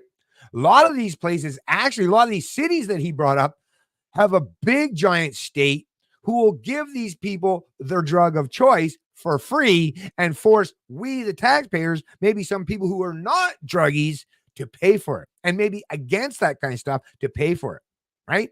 It's not happening. You're not seeing rampant drug use or violent crimes on a massive increase in small rural communities where you would have, maybe a more predominant lighter touch from the state or a smaller footprint. No, you're seeing that in jurisdictions where the state is massively huge and, once again, propping these people up, maybe bailing them out, giving them a place to live, subsidizing their criminal activity, subsidizing their drug use or paying for it entirely, right? Those are major contributing factors, David. I just wanted to point that out. But anyways, back to the debate. He's telling citizens, hang your keys close to the front door so you can avoid being assaulted when the gang members arrive at your home. Yeah, that was a cop that said that, David. A representative of the state that said that, right? So once again, I don't know if this is just like a Machiavellian thing, but it seems like David and Bruce are both making a really good case for freedom, right? It seems to me, anyway. It seems to me. Serious. when I say that I want to stick as close as possible to reality, I want to give you some direct quotes from some recent news articles about what's going on in San Francisco. This is from National Public Radio. The streets are so filthy that at least one infectious disease expert has compared the city to some of the dirtiest slums in the world. Here's what NBC said about San Francisco. Trash found, this is about downtown streets. Trash found included large heaps of garbage, food and discarded junk, as well as 100 drug needles and more than 300 piles of feces, human feces, throughout Sounds downtown. quite woke. The report concluded the accumulation of human feces has become nearly as much a symbol of San Francisco as streetcars. Can you imagine that on a t-shirt? With that reality fresh in our mind, here's what you need to know about that growing list of failed cities in North America. Yeah. In a virtuous conservative state, the streets would be much cleaner. Of that, I have no doubt, actually. Of that, I have no doubt. Right. Even your jail cells or your quarantine facilities, everything would be top-notch and clean and sanitized, right? Except, there'd be that lack of absolute freedom, right? So there's that. Once again, not advocating for a messy place, but think about where you're talking about. These jurisdictions, the disastrous, messiest, nastiest. All of them are putting into practice the exact recipe for society that classical liberals want applied everywhere. Now, I'm not saying that those politicians running those cities are classical liberals. They are not. No. They're not classical liberals. They're just liberals, or what we now call progressives. Mm-hmm. But classical liberals and liberals, now called progressives, share some common beliefs, as is reflected in their original names.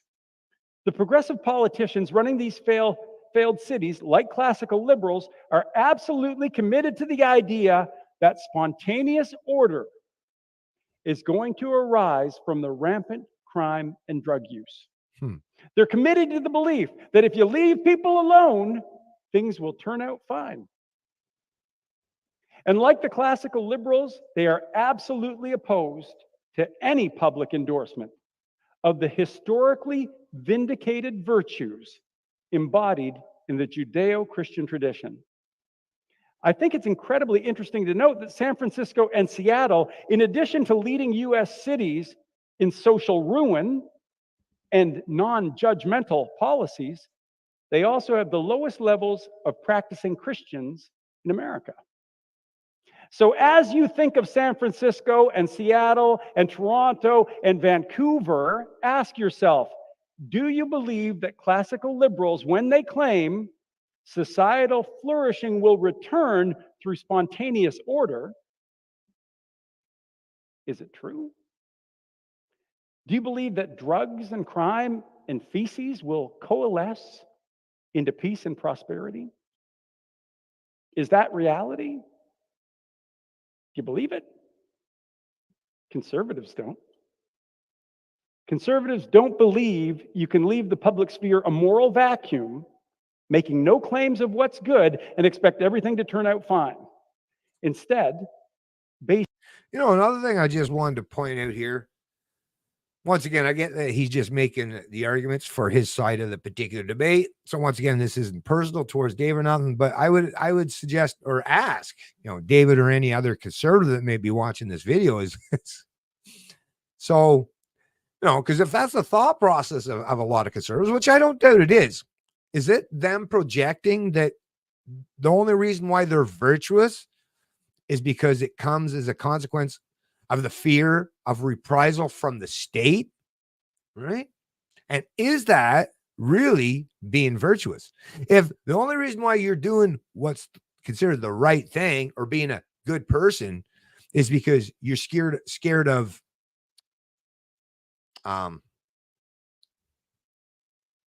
the state, right? Well, that still means that you're not a very good person, really. I mean, you're just, once again, making a more rational self-interest thing is, I don't want to get myself harmed, so maybe I won't cause harm to people. Now, once again, even if you're making that case, well, that threat of retaliation, that doesn't have to come from the state. That can come from anyone. But I would suggest, and I would recommend to the virtue people or the conservatives, is I don't think you really genuinely want to live in a world where people are only restraining themselves out of fear of reprisal. You know, I mean, I prefer, like I say, I prefer to live in a society of people who are predominantly predisposed to just not want to control other people's social or economic lives or to micromanage them by way of force. I would like to live in a community of people who, at the very least, bare minimally, which is the libertarian position, is we're just not going. Listen, I'm not going to guarantee any perfection. There might be people doing some things, some hedonistic things that I don't agree with. But if we can all, at the very least, agree not to use force, violence, coercion, or theft, or impose ourselves on each other, well, like I say, there's no guarantee. Once again, I don't believe that there's a guarantee everything's going to be great, but it's a much, much, much better chance at things than having this omnipotent state where anybody, including those bad actors that he speaks of, can use that as a blunt force instrument or object to clobber everyone over the head with, while once again pretending that they're being virtuous. That's what the woke people are doing now, right?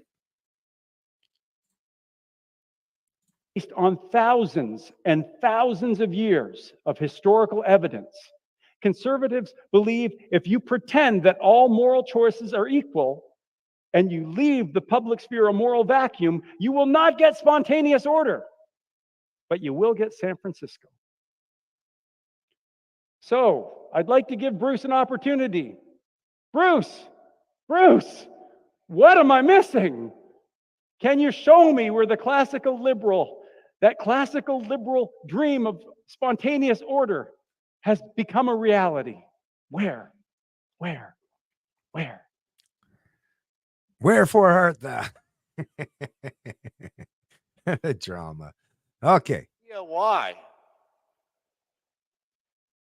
Dave is talking about San Francisco. Yeah. Not a clue. There's no classical liberal order in San Francisco. No, definitely not. San Francisco is a woke city. Yeah, big time. What do I mean by spontaneous order? We're not talking anarchy like I referred to earlier. Why not? We are talking about the other choice in this debate. Let me go back to the resolution. The two choices are this. Government does one thing or the other. Here are the two choices. The government requires a virtuous society, as in virtuous behavior, or government protects individual liberty. It hasn't done that for a long time. Yeah. If it was doing that, Sherlock. what we would have is peace and protection of your property rights, of your person, Yep. of your ability to decide for yourself, your ability to interact with your community. Spontaneous order means peace. No violence, no trespass. And officials enforce the law. I am not making a case against the law here. I'm making a case against moralistic busybodies. Even people of the church don't approve of this. Yeah.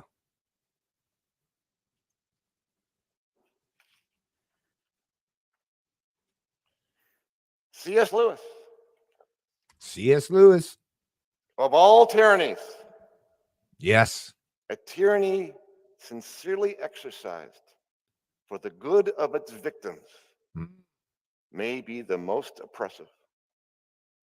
Yep. It would be better to live under robber barons than under omnipotent moral Busybody. busybodies. Yep. So The true. robber baron's cruelty may sometimes sleep. Yep. His cupidity may at some point be satiated. But those who torment us for our own good will torment us without end, for they do so with the approval of their own conscience. So true. We are Great still talking about coercion. Yep. Great quote. We are still describing an order in which there isn't just peace. There Mm, isn't just property rights. no. There isn't just choice in the religion that you choose and the spouse that you choose and the interactions that you choose. All of those things are classical liberal ideas. A peaceful society in which people interact safely and under the rule of law. That is not what David's describing. Mm-hmm. David's describing an order in which certain religious people get to say what we're all allowed to do. Yeah. No thanks. I don't want to live there. I'll pass. Now, Dave brought up the idea of objective good. Aha. It's a favorite of certain kinds of Christians and also certain kinds of conservatives. Objective good. It's a very dangerous phrase. Mm-hmm. Why? Here's why. Let's assume that such a thing exists. I think it probably does. UPB. And you know what? I know what it is. And to the extent that your moral code conflicts with mine, you're wrong. Can you see the problem? Yeah. See? Yeah. Exactly. Even if there is an objective good, nobody can say what it is. And not everyone will agree. And if everybody has a slightly different idea about what it is, what you get is conflict and violence. Yep. Because people are sure that their idea of this thing called objective good is the right one. Yep. And there are as many ideas of that as there are people. Mm-hmm. So even if there is objective good, we must govern ourselves as though there is not. That's right. Because the only other alternative is violence, force, and conflict. That's right.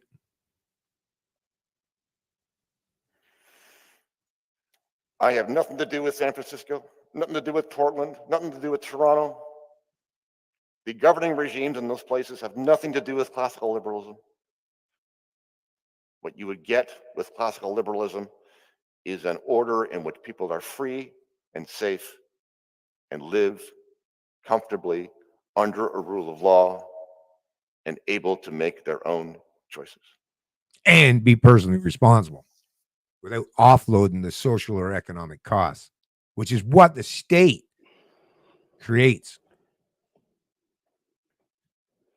I'm glad that Bruce brought up C.S. Lewis. C.S. Lewis is a Christian philosopher, quite prolific, was writing in the 1940s, 1950s. And he did mention that it's worse to be governed under someone who thinks that they're doing the right thing. You know, people who are operating under that because they never stop. Their conscience is clear. Yeah. So I love that quote. I love another quote by C.S. Lewis as well. Now I'm going to have to go from memory, so it's going to be a paraphrase. But he also said that the reason he supports democracy is not because it puts the power into the hands of the people. It's because it puts the power into the hands of many people. He said, I don't trust people. I don't trust people. What I trust is the taking of power and spreading it out so that no one person can do damage.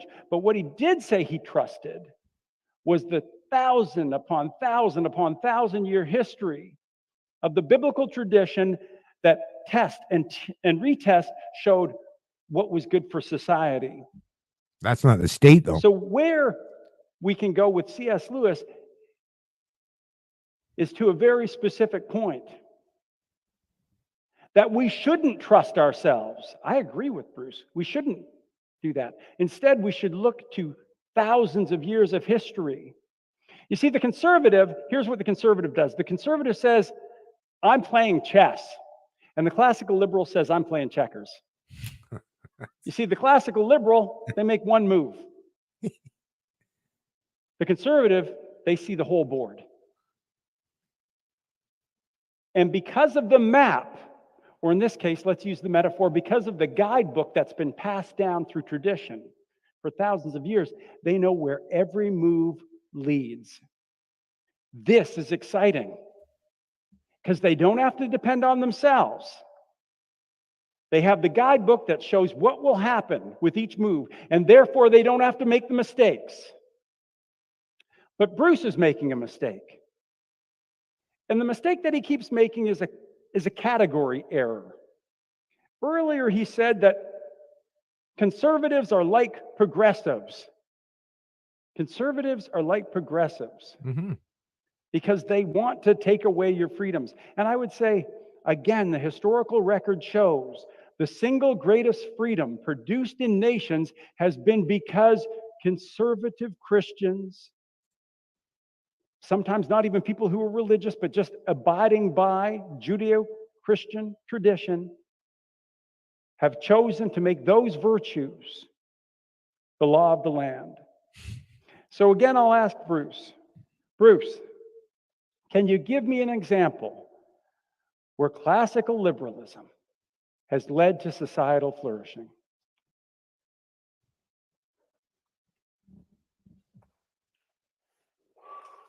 I'm not sure that there is any society ever that has lived purely by classical liberal ideas. It's an experiment that hasn't been done. But there is a society in which conservative norms and classical liberal ideas have coexisted. And that is ours. If you look, for example, through time, perhaps starting around the Victorian era, I mean, maybe not starting there, I mean, it includes the short history of Western civilization that you're probably familiar with. You know, the Enlightenment, the Industrial Revolution. There are big changes in those years. And we start with traditions of certain kinds, and that things evolve. And the ideas that the conservatives of the day would have had in 1 year, if you look 100 years later, it's different. As it will be different today. And so I don't want to allow Dave to get away with this 1,000 years of history thing. Just not true. If you look thousands of years ago about what was going on, you'll see things like slavery. Now, I know that Dave is not endorsing slavery. My point is that this is selective. It's not because we go to 1,000 years ago. It's because 1,000 years ago, lots of things were happening. And some of those things conservatives like, and some of those things they don't. And they ditch the ones they don't, and they embrace the ones they do. I'm telling you, it's arbitrary. It's not based on some plan. Exactly. It's just what they like now. Going back to my examples before. Gay sex. Prohibition. These were conservative ideas. I'm not saying they're going to arise again, but you're going to get the same idea. Let's make something concrete. Dave has talked at length about how, and I must make a point first, that the approach Dave has taken is a very utilitarian one. It's actually not conservative at all. It's utilitarian. Here we go. Here's what I mean by that. He's advocating a certain approach. And he said this in his opening. He's advocating a certain approach because he says it works. Okay? That's utilitarian. Yep. It's not virtue. It's not value. It's utilitarian. We want a certain result. This one will work. Let's do it. Exactly. But for completeness, let me describe to you how the classical liberal thing works in terms of battling the woke. Conservatives love institutions, public institutions. And public institutions are, at least in good part, government institutions. Why? Because they're created by government, or they might be funded by government, or they're supervised by government in some way that are part of government. Yeah. Public universities, for example, public schools, public hospitals, professional regulators, sort of independent, but not really. They're really part of government. Yeah. And conservatives love public institutions because they do exactly what Dave is describing. Yeah. Yeah. They have knowledgeable people, wise people who tell other people what to do. That's the model. And here's the way the plan that Dave is describing works when it comes to trying to save institutions from the woke. You get legislation that tells the institutions, well, you can't do it that way. Like in the States, for example, they pass bills that tell public universities, well, you can't do diversity, equity, and inclusion that way. You can't have those officers. They're trying to reform the institution. In this country, the conservatives, and I'm using small c conservatives now, conservatives want to reform the CBC. Why? Because the CBC is woke. Because it's no longer a news organization, it's captured by government, and so on. And I agree with those criticisms. But they're determined to reform the institution according to their values. Here's what a classical liberal would do. Those public institutions, those government institutions should not exist. Boom! Mic drop. No, just kidding. The CBC should be gone. Oh, Don't reform it. yeah. Don't cut its budget. Don't give it directives. It's not going to fix itself. Bye-bye. It's funded by the government. Hashtag it's a propaganda defund the machine. CBC. Get rid of it. The classical liberal solution is don't have them. If you have public universities that are making a mess of things, that are heavy, it's heavy into the DEI. Yeah. It's a public university. It's being funded, at least in good part, by government money. Yep. Take the money away. That's right. Make it a private university. That's right. And if it can carry on doing all this nonsense, Which it as a would private university, taking the money just from its students, Yeah. or the like, And even if it could, well, then so be it. right? Because they are free people too. That's right. Preach it, brother. Just don't be part of the problem. That's all. That's The all. classical liberal solution is to get the government out of it, because the government Ministry is of the first Education. problem in this Ministry whole of thing. uh, The woke problem CRA. is a government problem.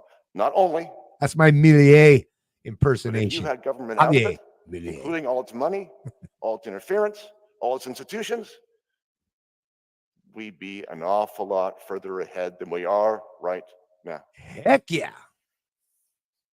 Good point, Bruce. Good point. Good point. Well said. Well said indeed. Bruce made me think of something. He was saying that I'm being utilitarian. Utilitarian is where you look at the consequence of something and then you deem it right or not. And he said, that's disingenuous. He said, you're playing a different game, Haskell. Now, I'm reading a little bit into what he's saying, but he's saying, you're playing a different game, Haskell. You're making a consequentialist argument when, in fact, you're categorical. So let me explain that just a little bit. A consequentialist argument is one based on the consequences. A categorical argument really is an argument from virtue. And he's right to say, maybe I should make that argument for a moment. The argument that there are certain categorical imperatives, there are certain ontological values that a person who is a conservative in the Judeo-Christian tradition will never, ever transgress.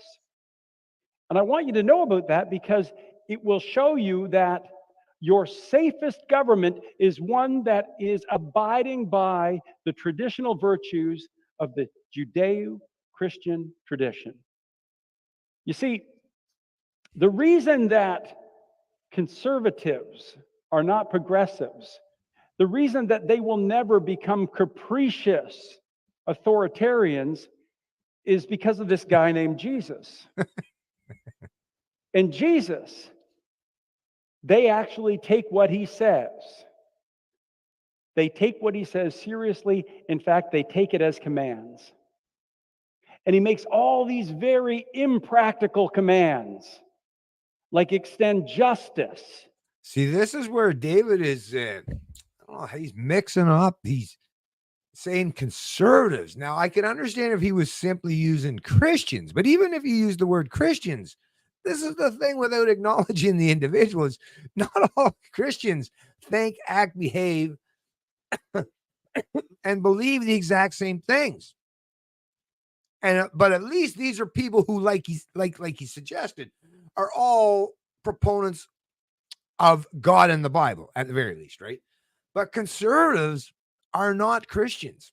They can be, and many of them are, but a conservative is not a guarantee that they're Christian. Or, well, let's just use the fact conservative. When you talk about conservative liberal, you're talking about political parties or political ideologies, right? People who do represent the state, which is violence. So once again, that's like, like saying, turn the other cheek while the guy smacks you in the, like, rather than turn the cheek. No, Dave's saying smash them in the face, right? So which one is it then? Because you're saying to use force as the means to an end, while the Bible and the teachings of Christianity teach you things that are the opposite, the antithesis of that, right? So I don't know how well, that's the thing. He keeps confusing. What I get from this whole debate is he's constantly intermingling and cross-pollinating Christians and conservatives, which, once again, not the same.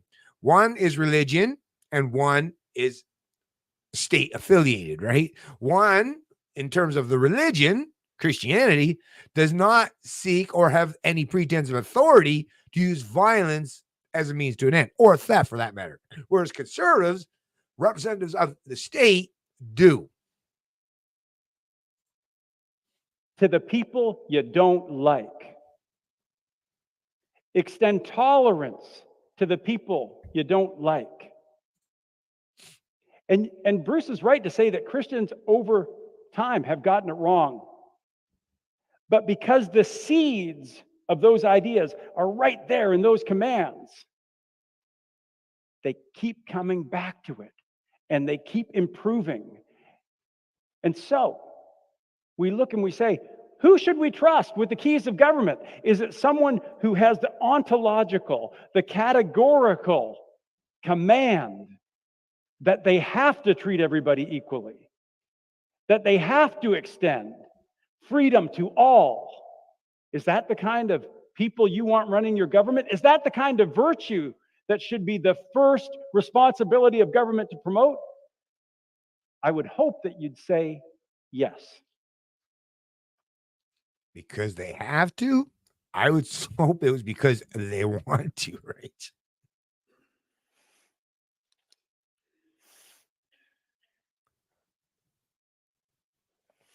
So I think I'm going to ask Dave a question, because he's asked me a couple. He's relied a lot, maybe entirely, upon the precepts of Christianity. There we It's a go. guidebook for how everybody, and I mean everybody, is going to have to live. So my question for him is, how do you justify that to someone who does not believe in Christianity? Like, I mean, at all. People are allowed not to believe in Christianity. They're not allowed, or shouldn't be allowed, to attack other people and take their stuff. But they're allowed not to believe, surely. They're allowed, surely, in a liberal society, not to believe. So my question for Dave is, how do you justify imposing Christianity as a legal code, not a moral code, but a legal code? Right. That's a big distinction. On Legal, people not moral. who reject that belief. Yeah. Great question, Bruce. Great question. That's a great question. Yeah, it is. I guess we'd have to look at how did it occur in the past? How was it the case that up until the Second World War, explicit Christian virtues informed the laws of our lands? Actually still do in terms of justice, equality, they still do. How did that work? Well, again, Christianity is unique in that it says you must respect the rights of others, even those who don't believe. And if you want to see the proof that people outside of our nation, people outside the West, already understand that, look at the people who are flooding in as immigrants to Canada. People who do not share the Christian faith, but do share the desire to have freedom and equality and know that here, almost exclusively, is where you'll experience it. And it's not because of 17th century philosophy. I would suggest a lot of the people, the recent immigrants and asylum seekers and those who are seeking to come to this country, temporary foreign workers, students, has nothing to do predominantly with Christian values, because it's not as though, I mean, I don't know where DC is acting as if these are something that are held up, at the center of our society, right? At the heightened levels of their society, right? No, I mean, come on, the Supreme Court alone has showed time and time and time again that they're very hostile to the very Christian ethos or ethics contained within the Bible, right? And very much about collective punishment and guilt. Now, I would suggest opportunism, opportunity, a lot of it economic in nature, right? A huge, giant, wealthy state with a lot of ability to redistribute that wealth, to take from some to give to others. I would suggest that is a major contributing factor why a lot of people are coming to not just Canada, but the US and a lot of these huge welfare states, is because it's, once again, rational self-interest and people just being opportunistic. It's not really that hard to explain, to be honest with you. Anyways, folks, I know we're getting close to 2 hours, but there's not a whole lot more left of this. Just going to play it for a little while longer, and then I'll tie it up. Who wrote down some ideas about Enlightenment classical liberalism. But it's because of a tradition that goes back thousands of years that freed slaves, frees people today, and insists that you must do to others what you want done to yourself.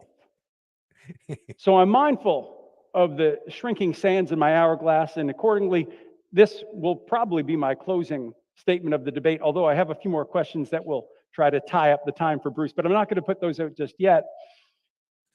Anyways, actually, before I do continue on, Saniko, thanks for all you folks in the comments, actually, but I did want to this is a great comment there, Saniko. Actually, that's a good point, actually. Good point. And not that all your other points aren't great. Liquid Gal, loving all the stuff you're putting up there too. But this is actually kind of important because it actually got me thinking about it too. It's like, when you talk about Judeo-Christian, so Nico says, can we ever stop calling it Judeo-Christian? They are not the same, and a lot of Christian values were taken from pagan traditions to get them to convert. So you're absolutely right in that, in terms of, well, I can just say first and foremost, and correct me if I'm wrong, as far as I know, as far as I understand things, the Torah, which is the Jewish Bible, right, is basically the first 5 books of the Old Testament. Now, once again, correct me if I'm wrong. If I'm wrong, then I'll admit so, right? I don't have too much pride that if I'm wrong, I'll correct that. But as far as I know, and I'm somewhat knowledgeable on this type of thing here, but is Judaism is the first 5 books of the Old Testament. The New Testament is even if you take the whole entirety of the Old Testament, if you read it, and I have, and the New Testament, which I have as well, you'll see massive difference in terms of the kind of meta narratives and stories and principles that are espoused from both of them. New Testament, very much all about Jesus and the individual, right? It's that Reformation, the post-Reformation, the whole thing in terms of, like I say, placing the individual at the core, personal responsibility, autonomy, all that thing, right? All that thing. Showing, I mean, come on, the Roman government, the state, right? Jesus, persecution, the whole thing. But yeah, I will just say this, though, not just the first 5 verses, but the Old Testament in particular, when you read the Bible, if there's one thing that'll stand out to you, or it did to me, is, damn, there was a lot of slaves, a lot of mention of slaves in the Old Testament, right? Sometimes as a bad thing, other times it's like almost seems like neutral, right? So it's like, so is slavery okay? Oh, that gets to be a little bit hard to determine or decipher, depending on what part of that Old Testament you're reading, right? Whereas the New Testament, not so much. Not so much the slavery stuff, at the very least, right? So there's that. So yeah, but that's a great point. Like Judeo-Christian, I get that there's definitely some similarities there, but I mean, heck, as far as I know, and I don't know a whole lot about this either, but apparently even like Muhammad and the Quran, there's a lot of teaching or a lot of the thing in those in their version of the Bible that's very much comes from the whole Judeo-Christian thing. So it's like so some people even try to put all 3 religions together, right? So Judeo-Christian and Islam, or Islam, the Islamic faith, right? Yeah, Muslim. Anyways, the whole thing, right? Yeah, Islam. But it's like, really though? Obviously, if you see how they're interpreted and how things are practiced, there's a huge discrepancy and a lot of difference there, right? But yeah, great point there, Sanico. Great point. Anyways, let me get back to this. Like I say, we're getting there, folks. We're getting there. I've occasionally said over the course of our time together that classical liberalism has a reality problem. In my last few minutes, I'll be explaining a final reality that classical liberalism has not accounted for, but will have to contend with. The reality is that in one way or another, conservatism wins. Now, I'm not claiming that I won this debate. My claim that conservatism wins extends far beyond this debate into society as a whole. And my claim is based on the best demographic and sociological evidence. That conservative wins, I will show, is a demographic and sociological inevitability. Let's talk demography. The countries of the West are not producing children at a level to replace older generations who are dying. Although countries of the West are leading in the downward race, this depopulation crisis is a worldwide phenomenon. Following current trends, in 50 years, only 26 countries out of a world total of 195 will still have more births than deaths. And all of those countries, almost all, are in Africa. But amid this overall population collapse is a striking exception. The exception is most pronounced in the West. So let's just look at the countries of the West for a moment. In the West, conservative religious believers on average are having about twice as many children as non-religious people. And the greater level of religious conservatism, the more religious you are, the greater the number of kids. So let me give you some statistics. According to the Institute for Family Studies out of the University of Virginia, in the US, Bible-believing Protestants will, quote, more than double in size over the next generation, even without the addition of immigrants. Now, you've likely heard that Christianity is in decline in the West, and that is true at the level of current numbers. But most of that decline is exclusively reserved to liberal Protestant denominations and Catholic churches. The other churches that are of a more conservative bent are bucking the trend. Again, the most devout evangelical believers, these are conservative Protestants, are doubling almost every 20 to 25 years. That same growth pattern, doubling about every 25 years, is seen in Old Order Amish Mennonites, ultra-Orthodox Jews, and devout Muslims. Related to Muslims, the Pew Research Center out of Washington concludes, quote, by 2050, the US Muslim population will replace Jews as the second largest religious group in America, as it reaches nearly twice the share of today. Now, let me contrast the growing fertility of religious conservatives with the fertility trends of other citizens in the West. All the evidence shows that the higher your agreement with progressive values, the lower the number of children that you have. In particular, progressives with the strongest views on climate change and societal oppression have begun to adopt explicitly.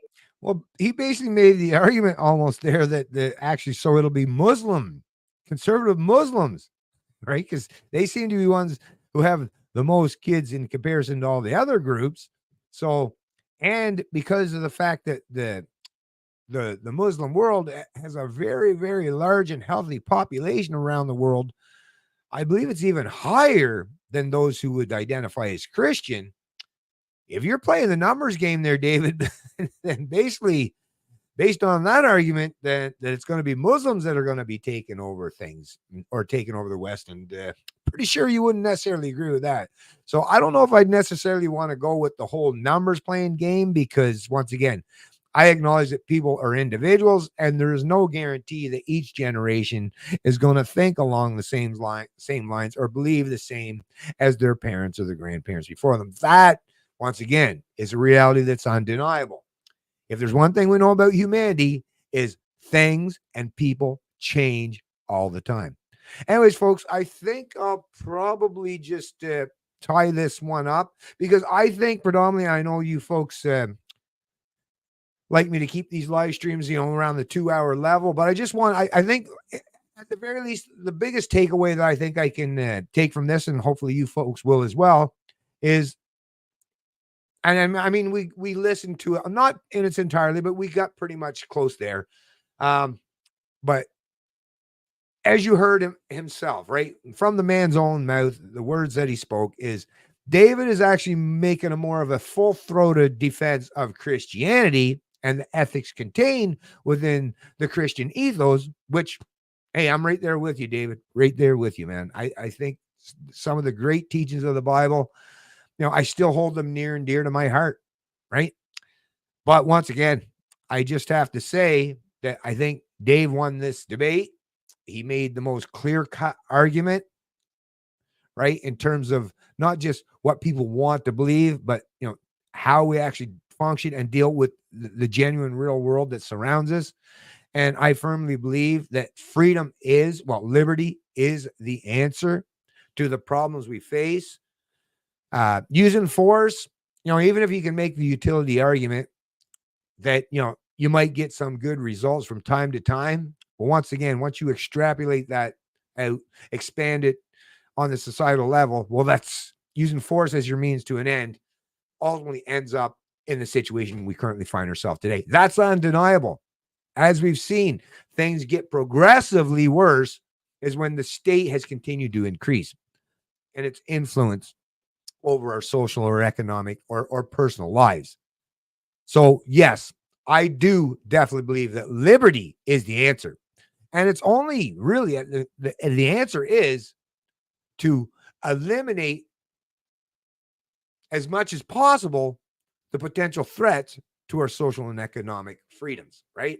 And this vacating the state in our mind is by far the best way to do that. Doesn't mean it's the end all be all. Doesn't mean, okay, we get rid of the state so people are no longer believers, right? In this cult, in this religion, this dominant religion, AKA the state. But it means bare minimum is it's the best foundation that you're going to have going forward to build upon, right? And in the marketplace of ideas,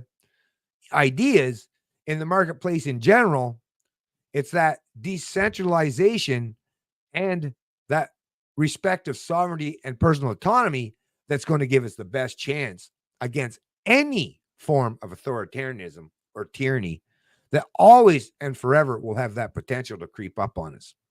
But once again, I really appreciate all you fine folks that join the stream. I'll probably just read a few of your comments, tie things up.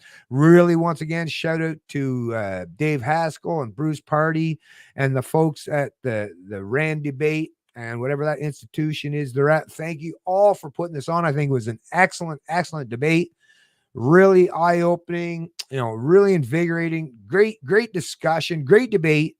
And so many points to ponder on. And like I say, that's a beauty thing. No matter which side of this debate you fall on, at the very least, it's a gazillion times better than anything that the establishment or the woke mobsters are offering out there in terms of getting you actually thinking critically about these very profound issues that affect each and every one of us. So anyways, let me just read a few more comments here.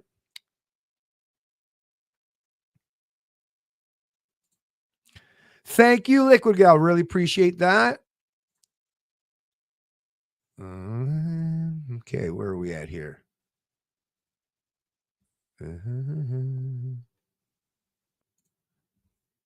Has this guy read a history book? Read about the Nordic values during the first half. Well, he's a professor. I'm sure they both are fairly well read, but that's the thing, right? Doesn't guarantee that they read everything that we read. I have bad takes, I can admit. Hey, we're all, imagine that. We're human after all, right? Yeah, none of us are perfect. That's the point, right? That's the point.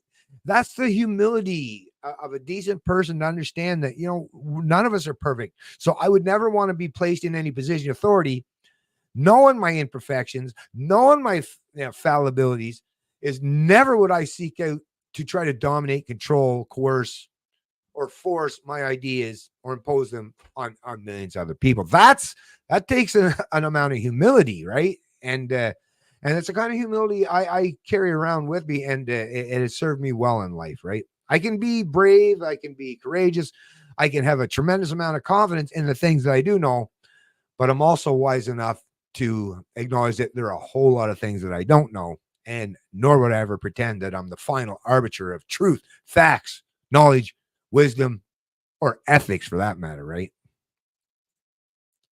Yep. Property slaves, debt slaves, and willful. Let's see. Who was that propagated by? Shoot, I'm not even sure what that was there, Sinico. They are still religions. They worship the state, not hybrid. Yes, exactly. Christian churches love that Philippines are coming to the West because they are filling up the churches. That's cool. Sorry, I am perfect in my dog's eyes. Sorry, I am perfect in my dog's eyes. Yeah. Hey, I'm perfect in my dog's eyes too. But my dog's blind in one eye and can't see it the other. No, I'm just kidding. I joke. Actually, I don't even have a dog anymore, but I probably will want to get one sometime soon. Anyways, thanks, folks. It's 2:14. Going to tie this up by 2:25. Thanks for all you folks that joined the live stream. Once again, really appreciate it. I'm glad we could get through this debate.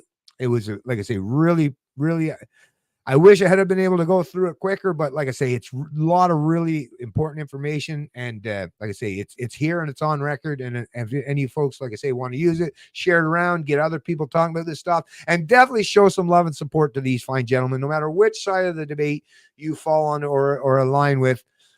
Like I say, go out and maybe give Dave and Bruce a follow. Commend these gentlemen for taking this task, and bringing this kind of information to light. Because once again, these are very profound conversation, debates, and topics that really, really need to be discussed thoroughly by a lot more people than just these folks or people like myself. And I have some faith, quite a bit of it actually, that things will eventually get better. But I also got to expect they're probably going to get a little bit worse before that happens. Anyways, you folks have a great day. Have a great rest of the day and a good weekend. It's the Canadian Libertarian, and I love